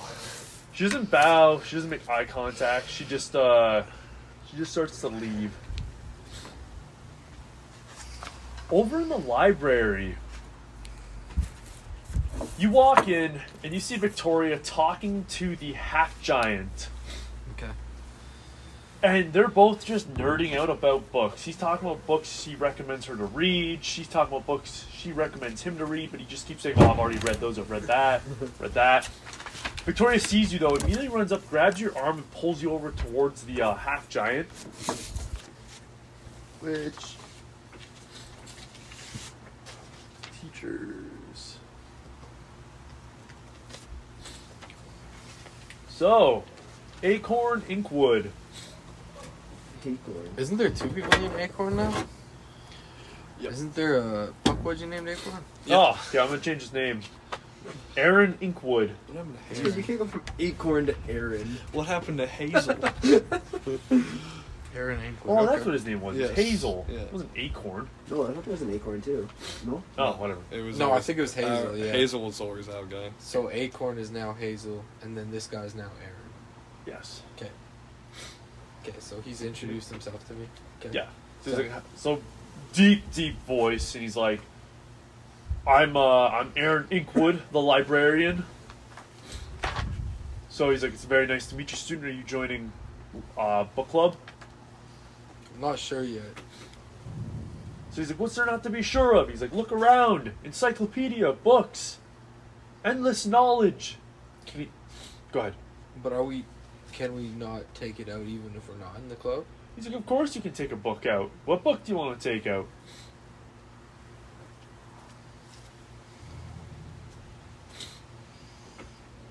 What do you have on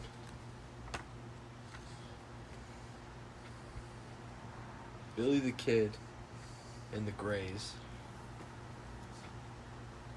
He's like, I don't know if I have any books, but I do have a few newspapers in my archives.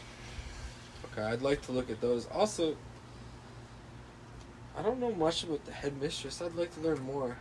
Does she have any? I've got a couple of newspaper clippings of her too. But why the interest?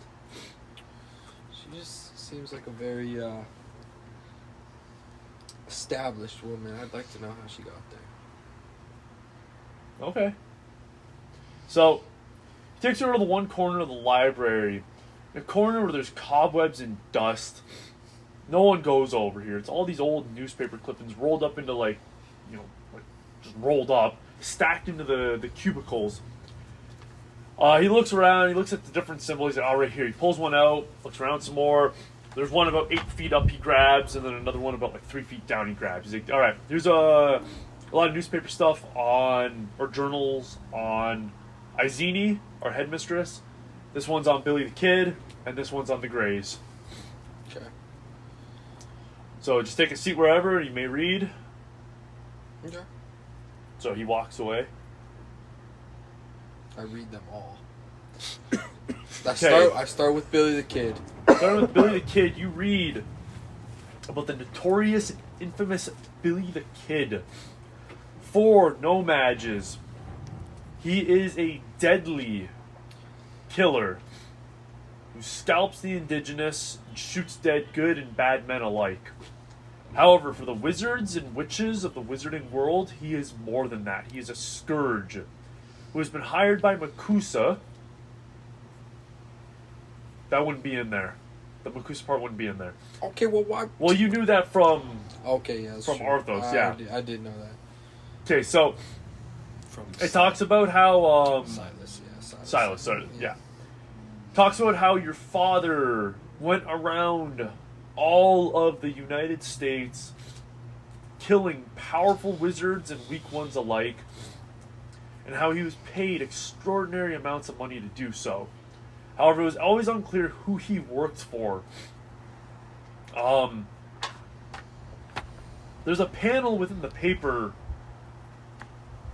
a quote from Silas, in which Makusa asked, it shows a man named Arturus Gray with Silas.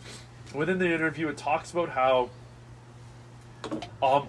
Arturus interrogated Silas for the whereabouts of Billy the Kid, in which Silas refused to give up his best friend's location. On top of it,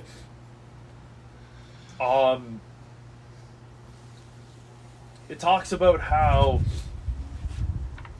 newspaper clippings about Billy the Kid's death when his body was finally found. There was it talks about his belongings, what was found on him, his wand, his gear, but it talks about a mysterious patch, which is a cross with a kind of like cloud with a, that tear drops out. I'm familiar. We've seen that. I've seen the picture. On the back of it, it reads to Dad. On the back of the patch, it reads to Dad from Hiram. Bitch boy. Wait, says that in the paper? Yeah. It talks about how after that, Hiram was found and confiscated from the mother and put into a better wizarding family that could raise him to be, better, more healthy wizard.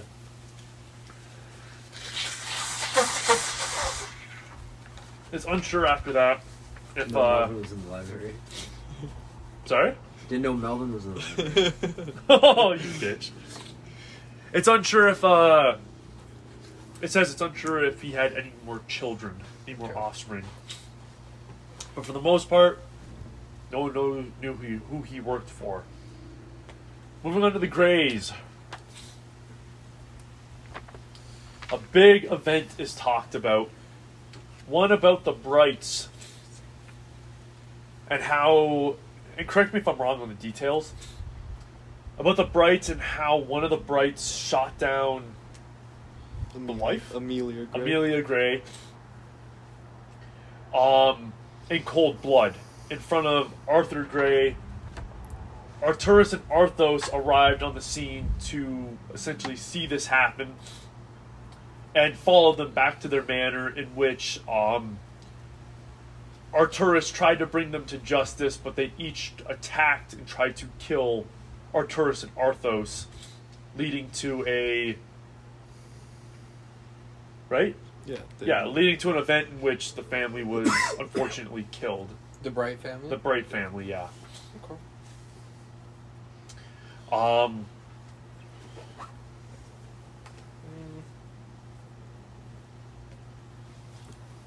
Is that it? I hear nothing about a Sasquatch in here. Yeah, the Brights were working with the Sasquatches, So- I would say. It talks about afterwards how Arturus gave an interview explaining how the reason why that happened is because that he explains how his wife was catching on. They shot her down in cold blood, but they were working with the Sasquatch for the liberation. It talks about that. You see a few more panels about Arturus propaganda talking about joining Makusa to end the Sasquatch and how they wish to end the wizarding world's ways. Oh, excuse me. You see a few panels of Arthos rising through the Makusa ranks and how he's becoming a very proficient wizard himself. And a few panels talk about Amelia, Arthur's mother, and how she was a good, kind woman, how she will be missed. Moving on to Izini. So nothing about... No, he's been out of the papers. He's not in there anywhere. I don't see why you're bragging all the time. They don't even care about you. I mean, when your father's head of Makusa, I mean, you can kind of keep a minor out of papers. That's true. That's a good point. But it says that you witnessed it. That was in the papers. You said it. Why would I speak to them? It says it was... You were 7? Amelia Gray 8. 7 or was 8. killed in front of Arthur in cold blood. That was in the paper. So, I do know that. So, duly noted. Sorry, now we're talking about... Izini? Sorry. Sorry to be... His mother was actually just murdered in front of him. I'm sorry. Okay, Bring sorry. up again. Now we're getting to Izini. This is the... Izini. A powerful witch who studied a brand of magic known as voodoo magic, originating in the south of the U.S. Through studying it, she discovered a branch of magic from voodoo known as transmutation, in which she started to share her work. However, majority of it was rejected by Makusa as being very dark and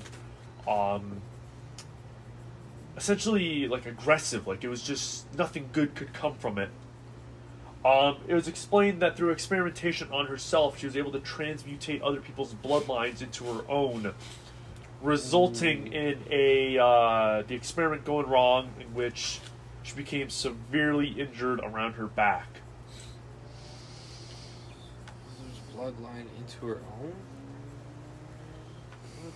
After this event, transmutation magic from her had ceased.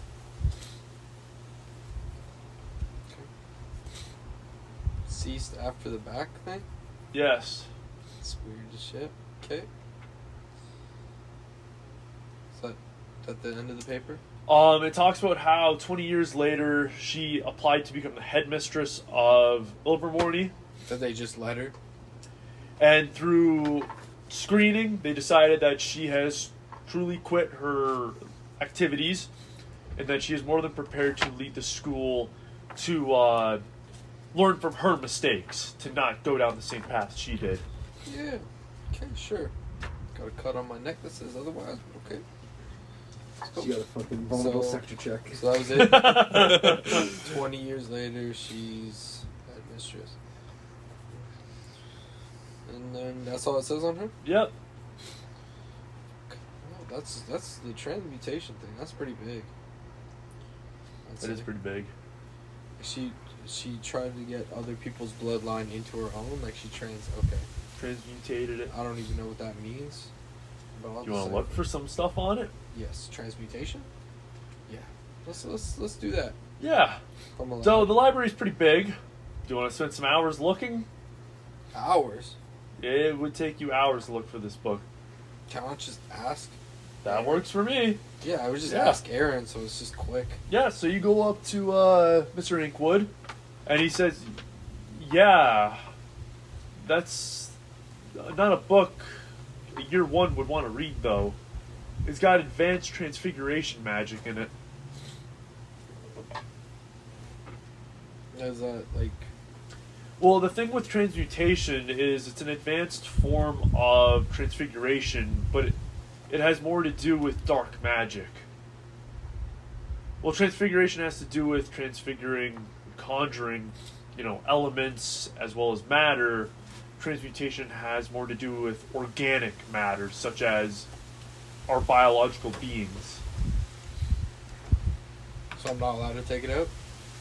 So he says, well, what's your, why do you want to read it, though? That's what I need to know. I just heard the term. I read the term in the newspaper on Azini, and I was just interested into what she was doing. I'm just interested to find out more about what it is.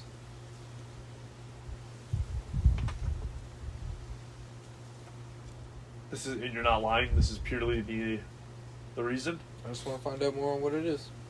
He walks over to the shelf, walking across to the other side. He reaches up, he pulls the book out, and he hands it to you. And he says, just have it to me by tomorrow, please. Okay. So, you want to read it? Yeah. Very hard book to understand. It's going to require an intelligence roll of 22. Well, I mean, I could try. It doesn't hurt to try. No, I could just return it and say I didn't. Oh, it's your intelligence score. 1. It's not even possible. Never mind.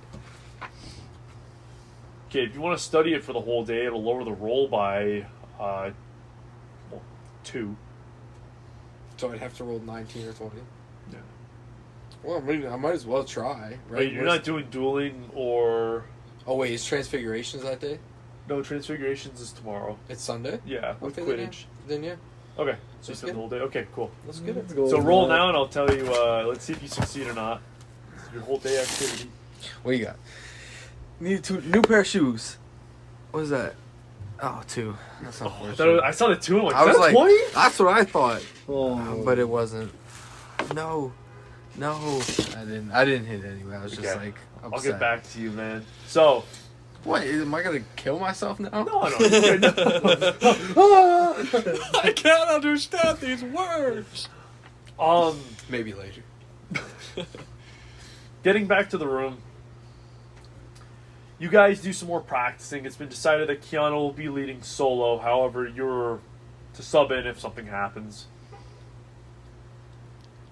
Going from there for the team, Onifix says, I will be taking everybody to the geographical location to show you what's going to be happening this year. So, following her, you guys exit out of the room. And as you all exit, she says, all right, stop, we're here. She turns to the door. She waves her wand towards the door, and when she opens the door this time, it leads into a forest. She has somehow changed the room into what appears to be a dense brush of forest. And all the other groups are with us right now? Yes. So they're like, you see all the first years, like, oh my god, wow.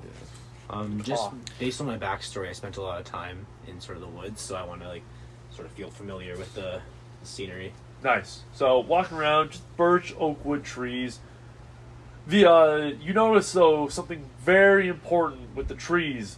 There's no leaves. It's almost like it's autumn within the room, making them Do they look dead or just no leaves? dead. Yeah. So there's pretty much the only cover in this room are the trees, but there's no brush to really hide behind, so it makes it a lot harder, or bush rather, to hide behind.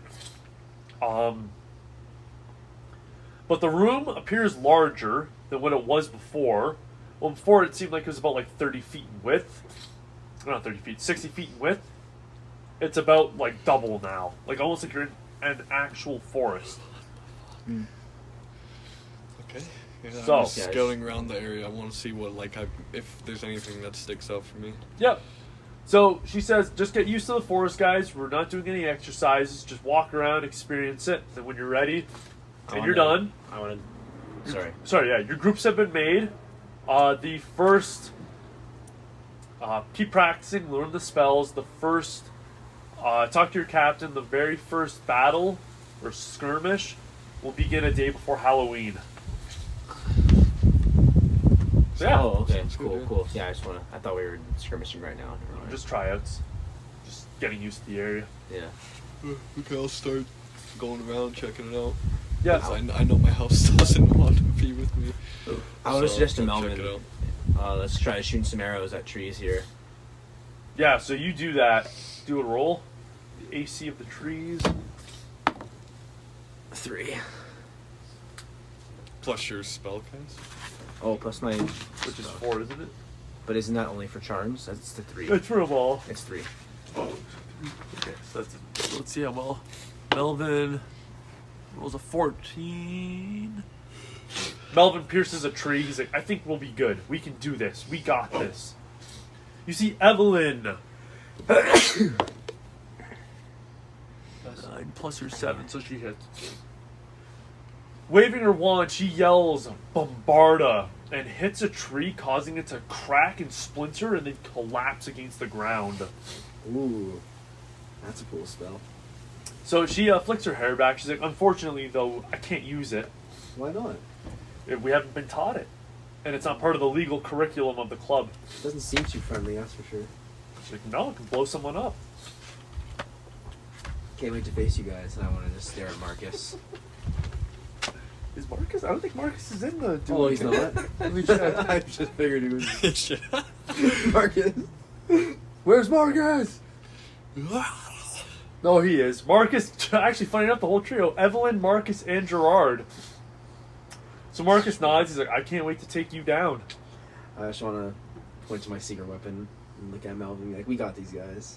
So Melvin's like, I beat you once, Evelyn. And he throws his wand up in the air, and he actually catches it, and he says, we'll beat you again. Just want to turn our backs to him, walk away.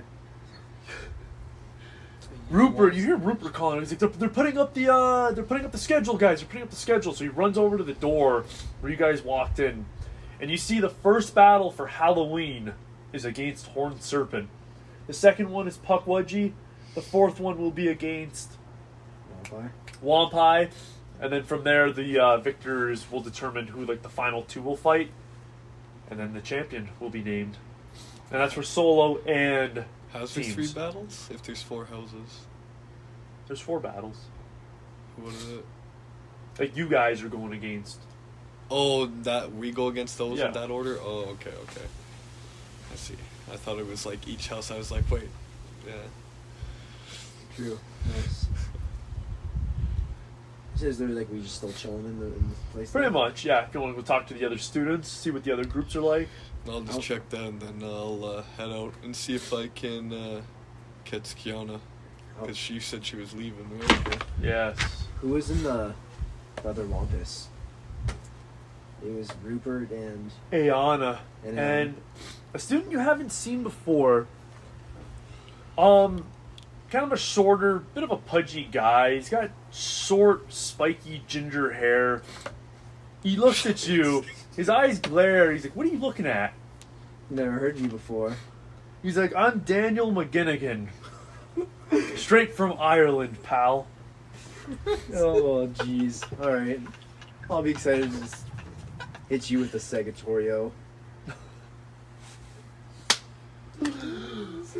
He's like, "Yeah, and I'll hit you with a Devicto.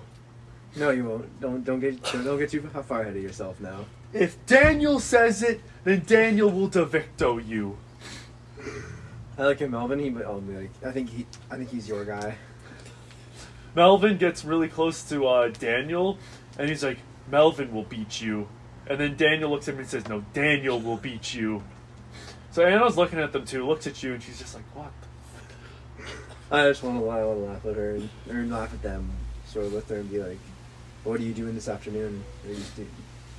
Well, I was going to look more into who let the Sasquatch free so I could thank them. And she gets closer to you. She's like, "So I can thank them?"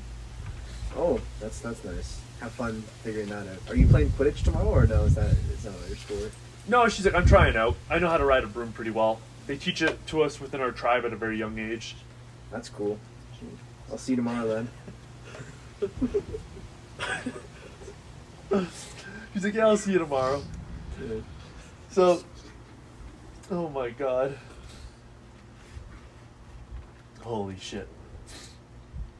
Cutting over to you. You spend so much time reading the Transmutations book. A couple hours go by. God. Bless you, bro. Thank you. So through reading the book, you don't understand a single detail. Victoria comes up though and she's like, what are you reading that you look so focused on?" I'm trying to read on this thing called transmutation. Have you ever heard of it? She's like, "No, but I know Silas mentions it once in his Transfigurations book near the end. Within his first year textbook." I have that, don't I? You do. Should I just start reading that instead? Yeah, so you skim it and you go to the very end and he mentions it once and he talks about how in future years you'll talk more in depth about advanced transfigurations such as elemental, animagi, alchemy, as well as transmutations. Okay. So I at least know kind of a bit.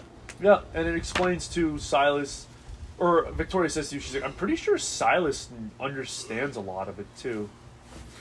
That's good to know. I'll see him tomorrow, so yeah. Well, I'm gonna give the transmutation book back to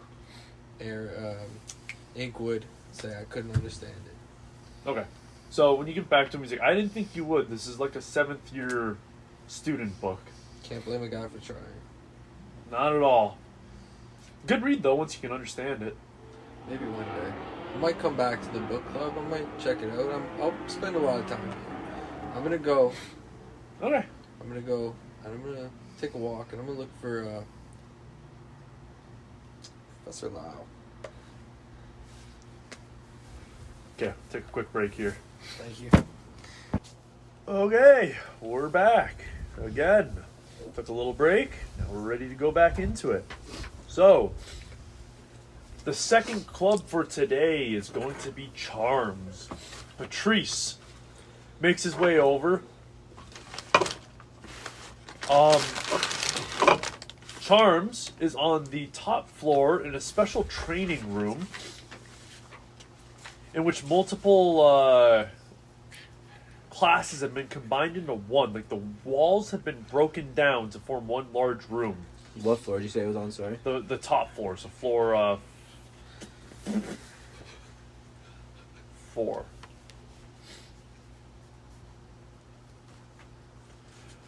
Okay. Charms. Where are you on my list? Okay. In the charms room. So far right now it's completely empty, just a dusty rectangle. So, you see that the students have been divided by house into their appropriate grouping. Team captain for you is a 7th year young man. He has long chestnut colored hair that wings out as it touches his shoulders. He's quite slender and average in height, but he appears to be quite an ordinary looking boy. He somehow, his name was Axel Foggs. Fogs? Foggs, yeah. So, he goes on to talk about some stuff. Foggs, okay. So, he's got a bit of a high-pitched voice, and he goes, "For charms, we will have to demonstrate, or rather you guys," and he points at you, as well as... Who else is there for you guys? Victoria, yeah. Actually, it's just you and Victoria. So he explains to you two, he's like, well, I guess Thunderbird first years aren't really interested in charms, so you and your partner here will have to demonstrate how well you can use these three spells as you maneuver through an obstacle course. And he raises his hand, starts clapping.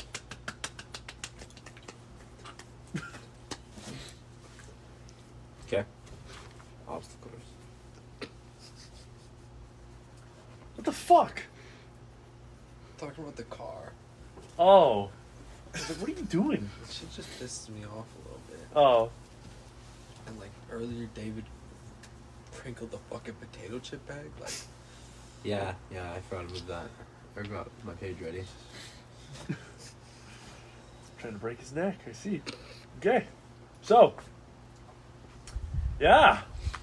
Well, are we moving through an obstacle, shoot something at it, and then it's So the obstacle course isn't up yet. However, what he's going to do is he's going to run through the spells for you. And he says the 3 spells you will need to learn if you're to succeed within the club as a first year are Apoximize, Tergeo,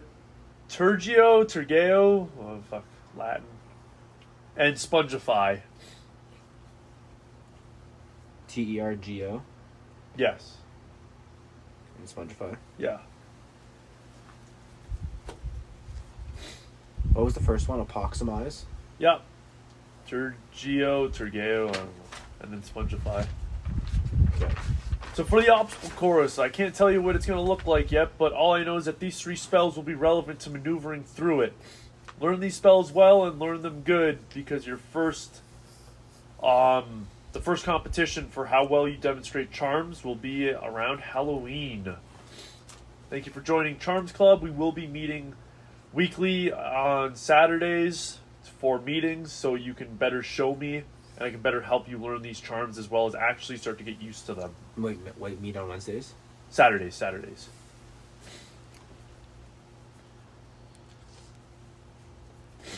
You see over in Wampus, the Wampus section, Sushina has tried out and made the club. For Horned Serpent, your good friend and lad, Marcus. And for Puckwudgie, Benedict is there. Just them? Just them, yeah. Not a lot of people were interested in charms in the first year. I want to ask Victoria quickly if she knows what Tergo or Apoximize does. Victoria says Apoximize makes whatever you cast sticky. So for instance, if you cast Apoximize with the intention of hitting it on your hands, it's like you're gluing whatever your hands touch. So for instance, if I Apoximize my left hand, put my wand in my left hand, no one can disarm me. Unless it's through magical means. If you Apoximize your shoes, you could essentially run up the walls you've got, I don't know, Nice. grappling feet or something. Can you Apoximize an object and it'll stick there though, or do you need to have a large surface area? No, it'll stick. You can Apoximize a ball and throw it against the wall. It'll stick. Cool. And how about Tergo again? or as well? Gale, yeah.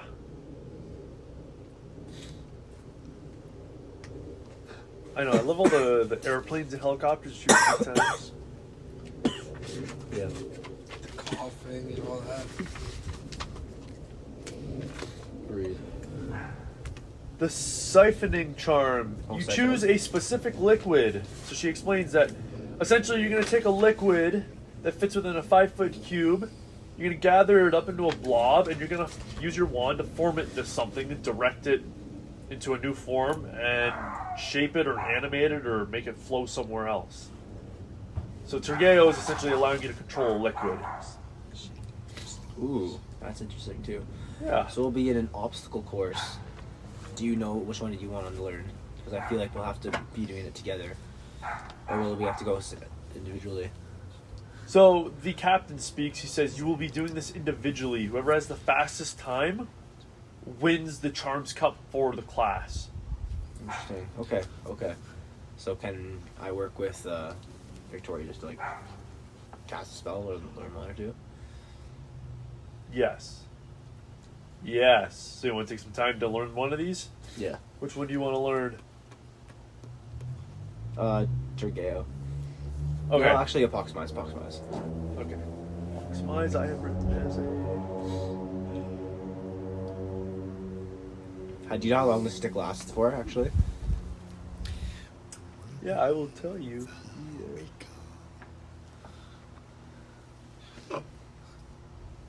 Maximize lasts for 1 hour. So, she is going to help you. She explains the basics because she has all of her textbook knowledge. She explains the basics with talking, using your hands, as well as speaking in sleight of hand. So yeah. Okay. I also want to see Benedict and see which one he's learning, how he's doing. You look over at Benedict. He's already able to cast Apoxmize. He casts it on his shoes and begins to walk up the wall. The second one, You don't know if he can do Tergeo, but he's able to do Spongify? Spongify. Casts it on the ground and he gets his feet unstuck and he falls onto the ground like a trampoline and it bounces him back up to his feet. Whoa, I just want to sort of be impressed looking at him and see, is Victoria beside me still or no? Yeah. So I'm like, Benedict, do you want to help teach us those ones too or no? Well, I was trying to learn Apoxmize, but maybe you can show me how to cast it. So Benedict's like, yeah, competition's not good unless your competitors are just as good as you. Thanks, bro. So he teaches you how to do the hand movement. So now the roll is a lot easier. All right, I'm gonna try to cast it on what's Victoria's wand. Apoxmize? Yeah, Okay. So you're gonna have to roll higher than 8 plus 5 is 11. 16. Nice. So, casting it. She cannot get her wand unstuck from her hand. She's like, "Wow, you did it! You did it, Patrice."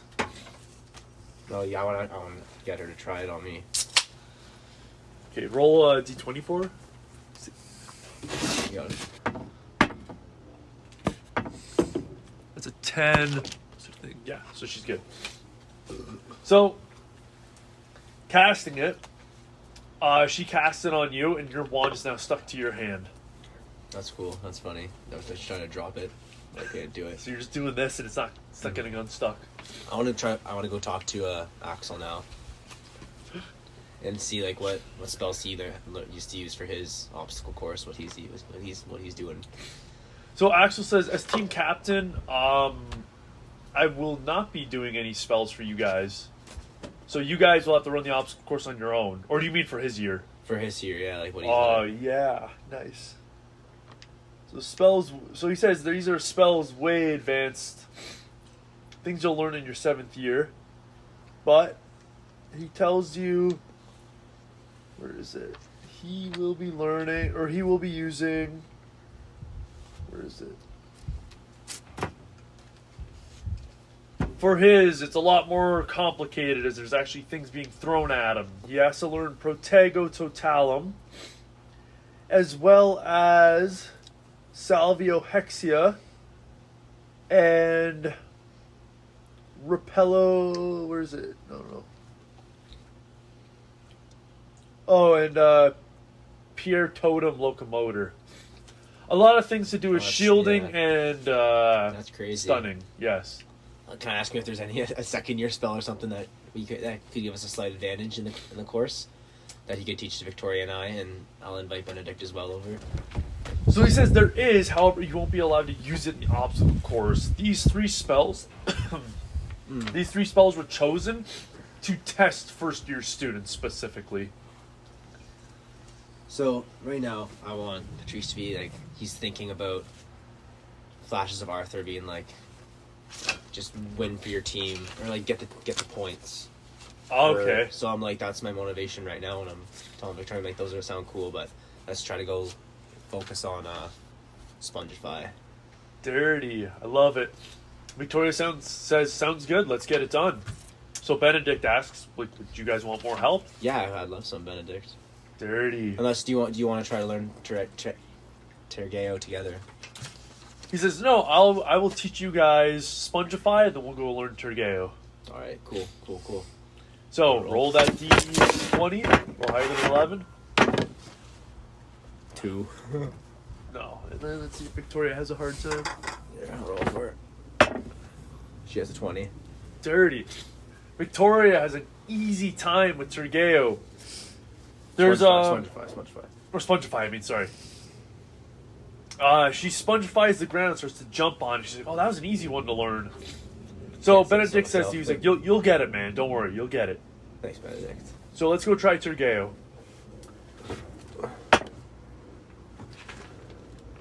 9. Plus, 9. So he doesn't know this one, so it's a 16. So, okay, so you don't learn it. Victoria and Benedict. She doesn't. He definitely does not with a 1. So, you guys have a hard time learning it. He says, don't worry. Benedict's like, we have a month. Let's work together, we'll learn these spells. Cool. Yeah, for sure. So, Is there any way I could try to Spongify something again or no? yeah, go ahead. Give it one more try. 10. Plus your modifier, your +4? Or do you have a +5? For spellcasting? Yeah. It's 4, but it's my special, that's my class, so I don't know if that is like... So you're adding that to the 10? Like, it's my favorite, because like Charms is like your best class or whatever. I thought Yeah. that was the +2. Yeah, so you'd have the +2. So would you roll? A 10. Oh, okay, so you'd be at 14. Yeah, so you got it. Alright. So your second time, you spend a little more time. This time you actually succeed casting Spongify. So Benedict's like, yeah, man, you got it. Now we just gotta learn Tergeo. I just want to have a quick side discussion with Benedict and ask him exactly what his father did. Sorry, I was going into his backstory. Yeah, so,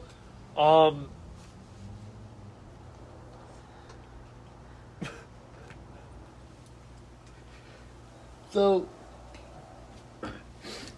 Benedict's dad, he explains, my dad had an interesting life. Mostly,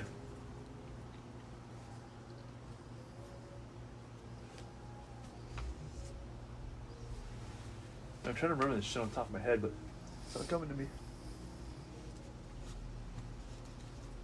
Okay, Benedict, where are you, homie? NPCs. That's why you always have detailed prep notes.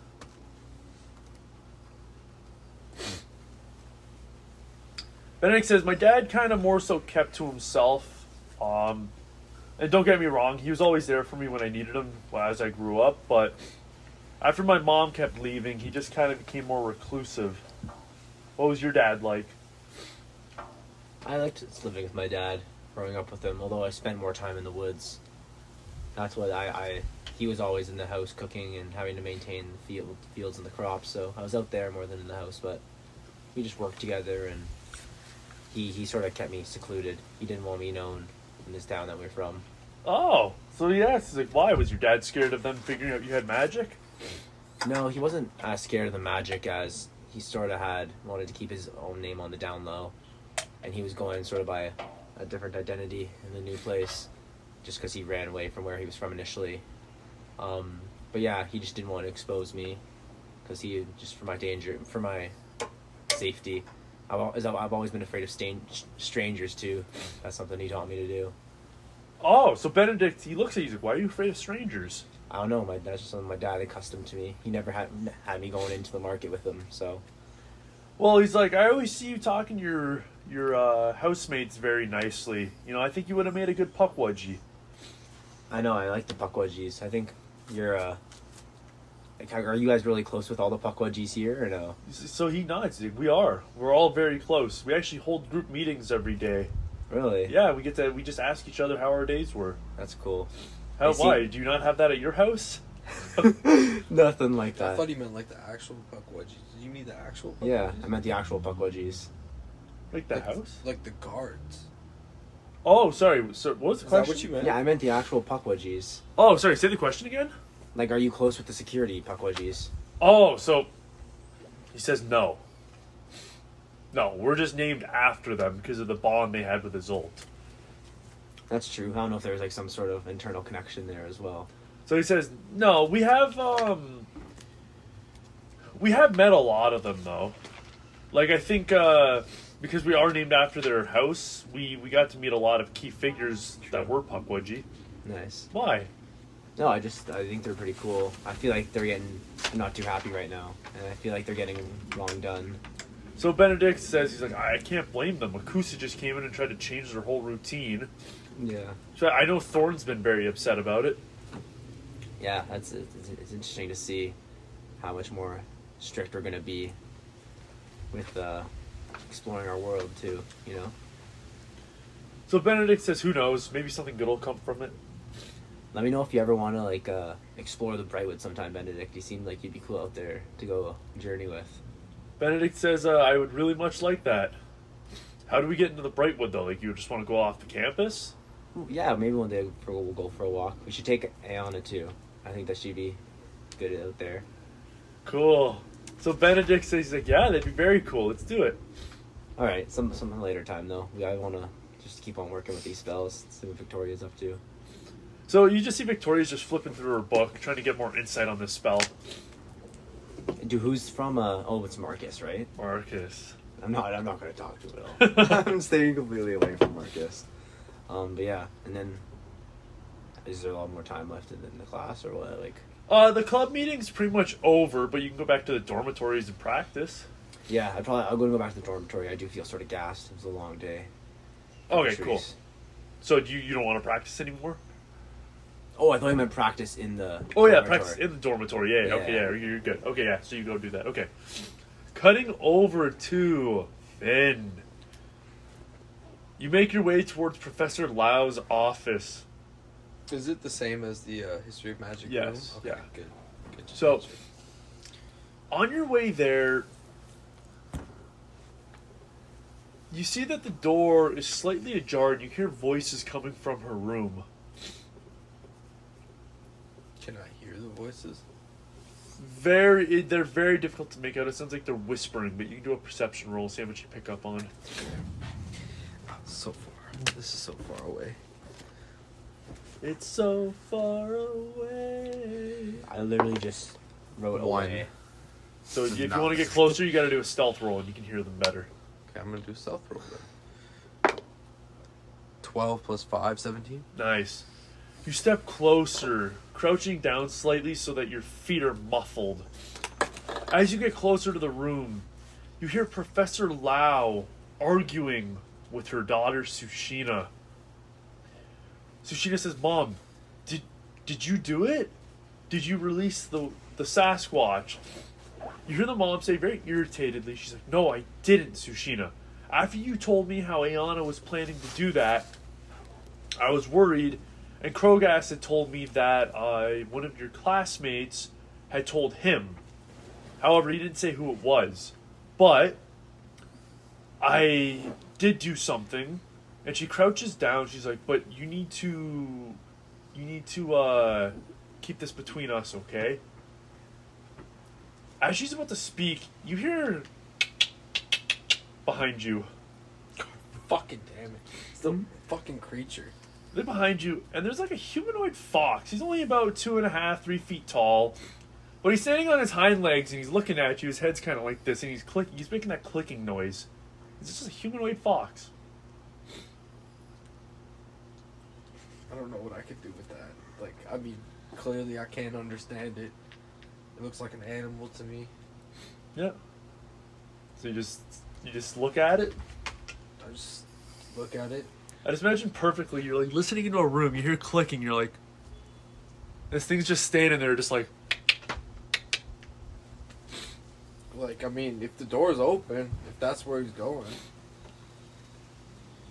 So, Or actually, you know what? Change my mind. I'm gonna knock on the door, right quick. Knocking on the door. So you knock on the. Miss. I think a magical creature escaped. So Professor Lau runs over. She sees the fox. She's, oh, it's Kubo. What are you doing? Get over here. So the fox just like waddles past you, looks up and makes some clicking noises. And she's like, "Thank you, student, but it's okay. It's just a servant of mine. He's harmless." Sir, I'm not gonna judge right now, but I don't think that's right.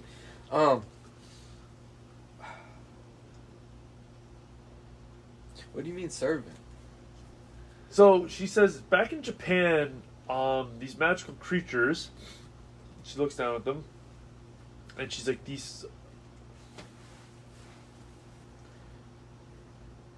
This is a side. This is a little side. This is not where I was expecting this to go at all. But all right. I totally forgot about Kubo. Kubo! This is not what I was expecting at all. Okay. These are known as the Vulpes, and the Vulpes are essentially they're allied with the Japanese wizards, but over the course of the years, they've actually become more like servants to us. But they do it willingly. Willingly, of course, yes. Okay. Well, that's good to know. I was just, after, the magical creature escaping, I didn't know how many others were let out, So Professor Lau's like, well, as far as I know, yeah, only one. And you see Tsushina, she looks like shyly at the ground. She's like, well, Mom, I should probably get to the clubs. I'll talk to you later. And she, like, brushes past you. Okay. So, Professor Lau's like, is there anything I can help you with? Well, I was coming to learn more about the history of magic, but honestly, I'm kind of worried about your daughter. She looked a little off in the lunchroom earlier, and just now she didn't seem okay. Is everything all right? So she shakes her head. She's like, yeah, she's fine. What's your Insight. insight again? Your passive? Passive insight 18. Yeah, so you immediately lying. Complete lie. I mean, like, it's an adult, though. Can you really get the truth out of them? I could try. Be crafty. Like,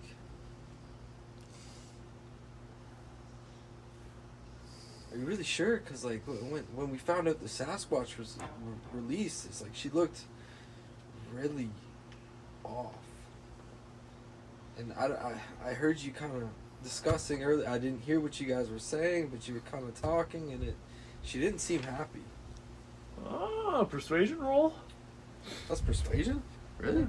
You're trying to fucking persuade her that her daughter's off. It's 14 plus a 3, so 17. Holy shit. She's like, well, I didn't even really realize. Like, maybe it is affecting her. She's like, I wish my daughter didn't bring the info forward, but she was just worried about the Sasquatch and how it was locked up. She said that one of her fellow students, Ayana, was planning something, but regardless, the headmistress is dealing with it. She thinks that it was Patrice.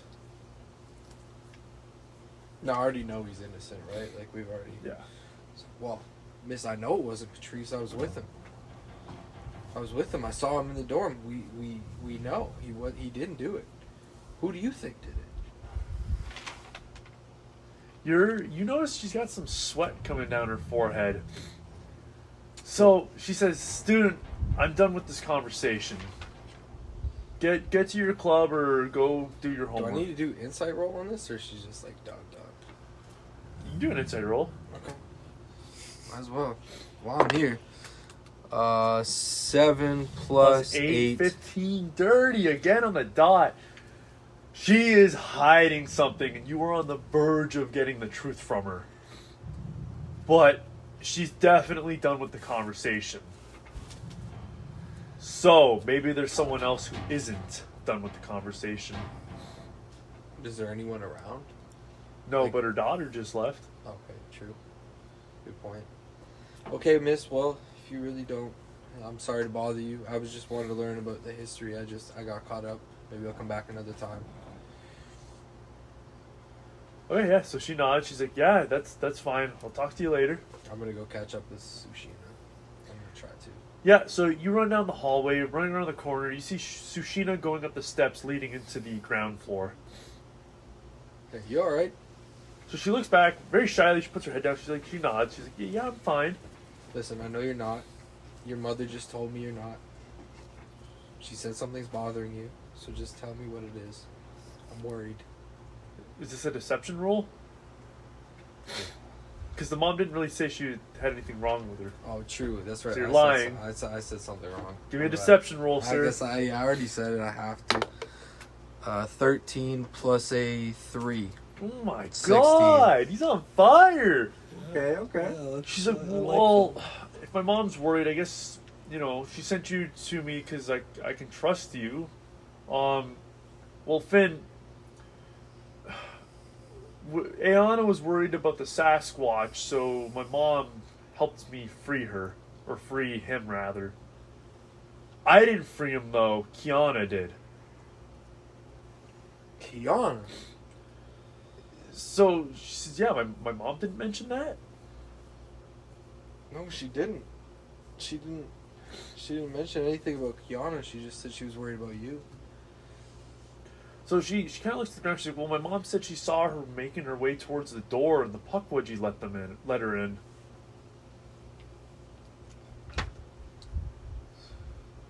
The Puckwudgie let her in. How? Like, I'm sorry. I'm just, like, but you're okay now, yes? Yes. What Puckwudgie was it? I don't know. Whichever one has the key to the door. I wasn't there for that part earlier, was it? No. No, someone has an important key detail. Oh my god. And I have the rest of the details. Well, look. I'm not going to tell anybody Excuse me. what you told me here today. Just glad you guys are okay. But do you know where the Sasquatch went?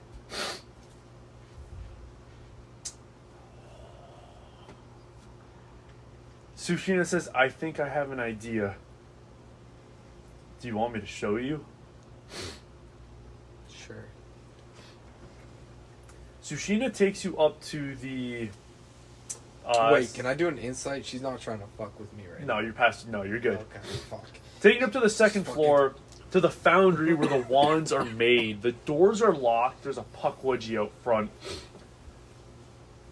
This Puckwudgie looks a lot more deadly than the others. He's slightly taller. His quills are thicker with steel-pointed tips.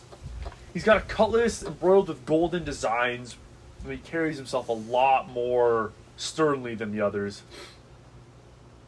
Sushina says inside there is a gate. What the fuck's it called? Gate key? Portal? Port key. Port key, thank you. A port key to a part of the Brightwood.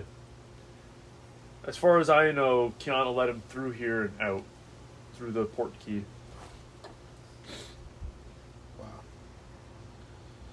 Well, So the Puckwudgie speaks up. He's like, students, nothing to see here. Please carry on. what's your name, sir? My name is Thorn. I lead the Puckwudgie. Ah, Lead. I'm not gonna correct him. Or shit. No, you wouldn't know.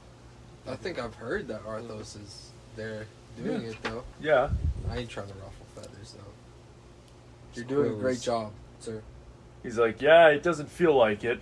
Especially when you humans come in deciding that our age-old bond is no longer valid. What do you mean?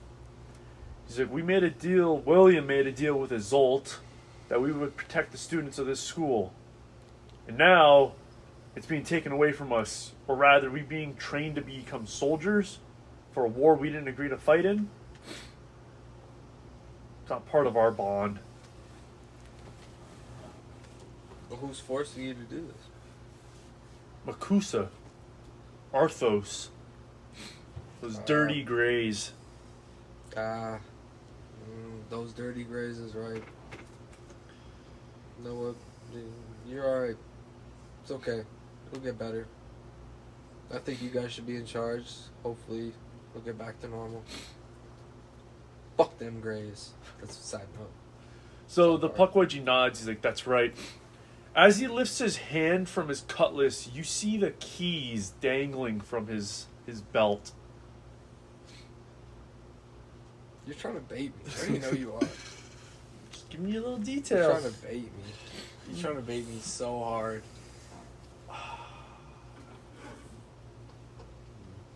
I go to shake the Pukwudgie's hand. Yeah. So you do that. I also do that with my other hand. Sleight of hand. It's gonna be very difficult, sir. You need a 15. 19 plus 8, motherfucker. Whoa! Snagging it. He doesn't even hear it rattle when you take it. He shakes your hand. He's like, I am Thorn. I lead the Pukwudgie. What is your name again, student? Finn. Arthur Gray. I can't do it. I can't do it. So Finn? Should I blame the other dude? No, I can't. I'll go Finn. Says your name's Melvin. I was gonna say Hiram. Oh, that's funny. So he's like, I can't. nice to meet you, Finn. Stay safe and stay out of trouble. Thank you. So yeah, Sushina and you walk away, and Sushina's like, so yeah, that's where Kiana led them. It's kind of a lot to take in, Sushina. I know this is a big burden on you. I mean, if you need anyone to talk to, like, I will keep your secret. Just, do I just walk her back to her dorm or whatever? Yeah, sure. I can just walk her back to her dorm. So, yeah, so you walk her back to the Wampus dorm, and then, yeah, what do you want to do? Fuck. I'm gonna take the keys. Yeah? I'm just gonna walk back down.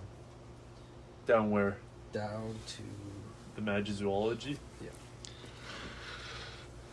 Very interesting. So you walk your way back down. You want to walk to the Magizoology lab? And where's the hallway? It has the Magizoology, like it has that door. Yep. And it has. So it has the door, and then further down the hallway to the left is the actual classroom for magic creatures. Then to the right of that door, the Magizoology lab door leads to the history of magic. Okay. So I'm gonna go down that hall. Okay. Can I do a perception check? What are you looking for? Just anybody. Yeah. Anybody around. Yeah. Roll. Okay. 13 plus what is it? It's not passive, right? It's just straight perception. 13 plus 4, 17.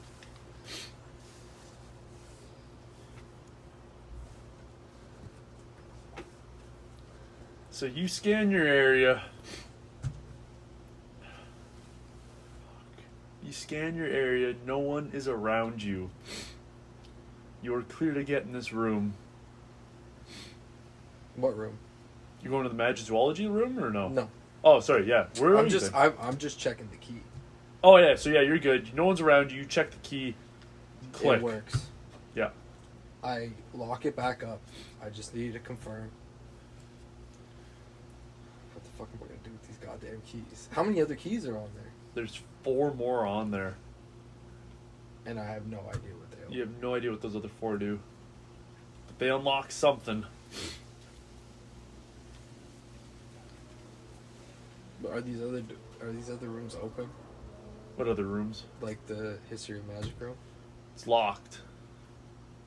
Did the key open it? One of the keys do indeed. Is there anyone inside? There's no one inside. What the fuck is this guy getting into?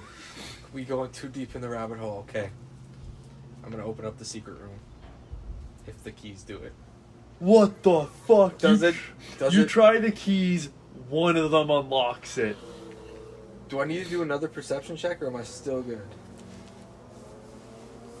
You're still good. I'm gonna go inside. Just look around. Quick. Quick in and out job, just looking around. What's in there? Cutting over to Arthur. What the fuck, You're man? just gonna leave me like that? Yeah. This is too much to unpack. Oh my god. Now I have to write all this shit down. Jesus Christ. I just found out the mystery too. Cutting over. Holy shit. And I'm clear right now. Right? This ain't no bullshit. Okay. I'll write while you catch up. My bad. Oh, I'm gonna fucking punish your ass for that. Why? You dirty bastard. Why? Give me a fucking perception roll. For what? Give me a perception You roll. said I was good. For now. Before I pop back to you from Arthur, let's Why would see. you do this? Oh shit. Oh. Roll it again. Sorry. Okay. 19 Son of a bitch. Yeah, you're plus fine. 4. Fuck you, Dice. You were gonna be fine anyways. I just want to make you sweat. I hate you. I hate you, man. Dude, you've only rolled in the teens, bro. I love it. Yeah. Yeah, you've been deadly with the rolls, man. Gambled. Fortune favors the bold, man. Bro, as soon as I find out what's in this room, I'm getting the fuck out. And then I don't know what to do with the keys. Arthur, Fuck. you arrive back at the room and you hear a soft whisper. The room's kind of dark and overcast, has taken the sun. No light really is in the room. It's really dark, but you hear whispering. Do I hear where it's coming from? It's coming from the hallway leading to the female room. Okay, I'm going to, I guess, like, stealth and see. Wait, where is he going? Sorry. To the female room for the Thunderbird. 11. Walking over to the hallway, the woman's door leading to the Thunderbird women's, it's opened a good amount. You can see a hand laying on the ground, and you see a very old, wrinkly hand glide down the other hand on the ground, and then her wand pokes into the wrist, dipping up, pulling a bit Yeah. of blood. I want to cast. I'm gonna cast. Ilvermorny Wibbly. 14 plus 6 is 20. Holy shit! It's not enough. Jesus, what? For what? Wait, what? You go to cast it, the blood releases. The wand is quick enough where it creates a barrier. The spell deflects, and you just see a cloak kind of flash quickly through the door, and the person disappears. Or the individual disappears. The hand, though, where the blood was coming from, blood just starts to slowly pour I'm out gonna of the yell wound. out for Acorn. Acorn's not there. Okay, I'm going to at the door. I'm going to like at our main door cast Bombarda to hopefully cause like a noise that people will come to. Okay, dirty, nice. Yeah, you don't have to roll. Yeah, you do that. Okay, and I'm gonna yell Kiana. So there's no response. Okay, I'll try running through the door. So as you run through the door to the hallway, halfway it spins you around. Okay, and then I'm gonna remember from earlier the window leading that, so I'm now gonna go and try and do that. Do a dexterity roll, please. What's your acrobatics? My acrobatics are a 4. Oh, so you just have to roll 1, so... Well, I mean, I got it a 2, I think. Wow, Well, okay. it's actually in the corner, so yeah, a 2. Yeah. So you make your way over there, and as you get through the window on the other side, you see Kiana's laying on the ground like spazzing. Her eyes are just completely white. Okay, I want to I'm going to rip off like my like front, which is also going to reveal the locket, I guess, too, and like try and bandage up her wrist. Okay, yeah. And then I'm going to pick her up and walk out, start going to try and get out the door.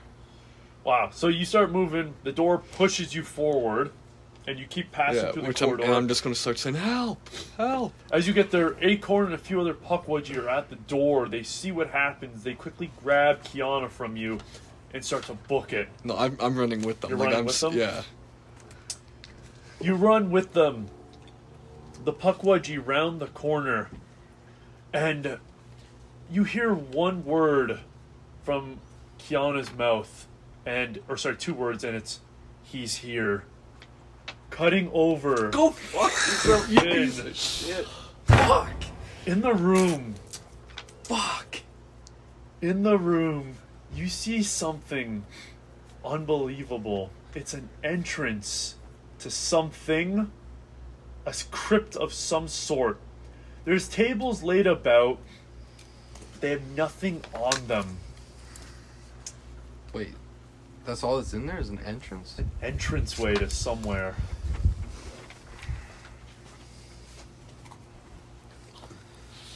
Or rather, at first glance, it looks like an entranceway. It's got a stone arch with a golden-like door. But as you stare closer at it, you realize that it's not a door, but rather the intrinsic designs on the golden arch, the golden door, is a map with different symbols laid about around the campus as well as the surrounding Brightwood of locations where Henry Remore hid his powerful artifacts.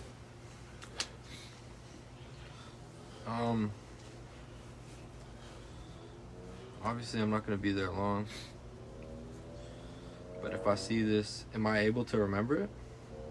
Like some locations? I'd say a couple for sure. Okay. And because like we have that like what's it called? The Direction sign? directions. Yeah. So three of them actually read something interesting that it's very highlighted within the map, like big indicators, like these big circular indicators with different symbols. One of them reads air, the other one's fire, Oh fuck. the other one's water. Okay. There are notes, posted notes along the ground with different papers in front of this map. However, you swear you can hear footsteps coming towards you. Fucking piece of shit. What about the perception now? You wanna roll? You hear the footsteps. That's Yeah. I already heard them, but like I had the perception like so many fucking times. I know, that's what I'm saying. You heard them. I heard them. Oh Yeah, okay. they're down the hall. Yeah, they're not outside the class. They're down the hall. Gives you more than enough time to hide. hide. Or, I don't know, what the fuck you want to do. I guess hiding is the only option, but the thing is, do I hide in this? No. I'm locking up the secret room, and I'm hiding in the regular classroom. As you walk to the door, and you begin to, as you walk to the door and you grab it, you hear the map from behind you. Like a weird kind of like hollow noise, as if something snapped. And then the golden gates within the arch start to slowly slide open. So this was a map and a door. Okay. So map and door. Good to know. But I'm already out of the room and it's locked up. Okay. Okay. The footsteps get a lot closer. Do you want to hide? Okay, so the footsteps are in the hallway, right? Yeah, getting closer and closer. Do I have a lot of options to hide? Under desks, tables. The tables have cloths over them. Under Lau's desk.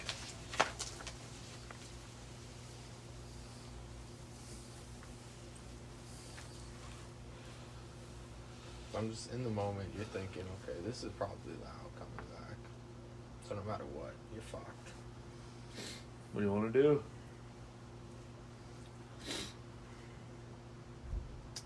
You know what? I'm gonna go to Lau's desk. Yeah. Are the drawers open? No. God. You can open them. Oh. Yeah, they're not open, but you can open them. Like they're unlocked is what I mean. Oh, sorry. Yes. I'm putting the keys in one of the drawers. Okay. And then I'm hiding under one of the desks. Okay, roll stealth. Not her desks. A different desk.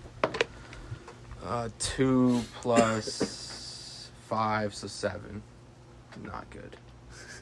You hide under one of the desks. In walking through the door, heavy boots. You can kind of see black trousers with black boots. And it walks over to the door at the back. The secret door. And it opens. And after it opens, you hear a voice and it says, "Your secrets will soon be mine, Ramor." And it says, the female voice now, sounding a lot more familiar. It begins to say, "I have his blood." But then it stops. The footsteps exit the room and they begin to walk towards you. And then a head pokes under the desk. Eyes very black, like the night, is Zini's face, and she looks angry. Cutting over to Patrice. You just left Charms class with Benedict.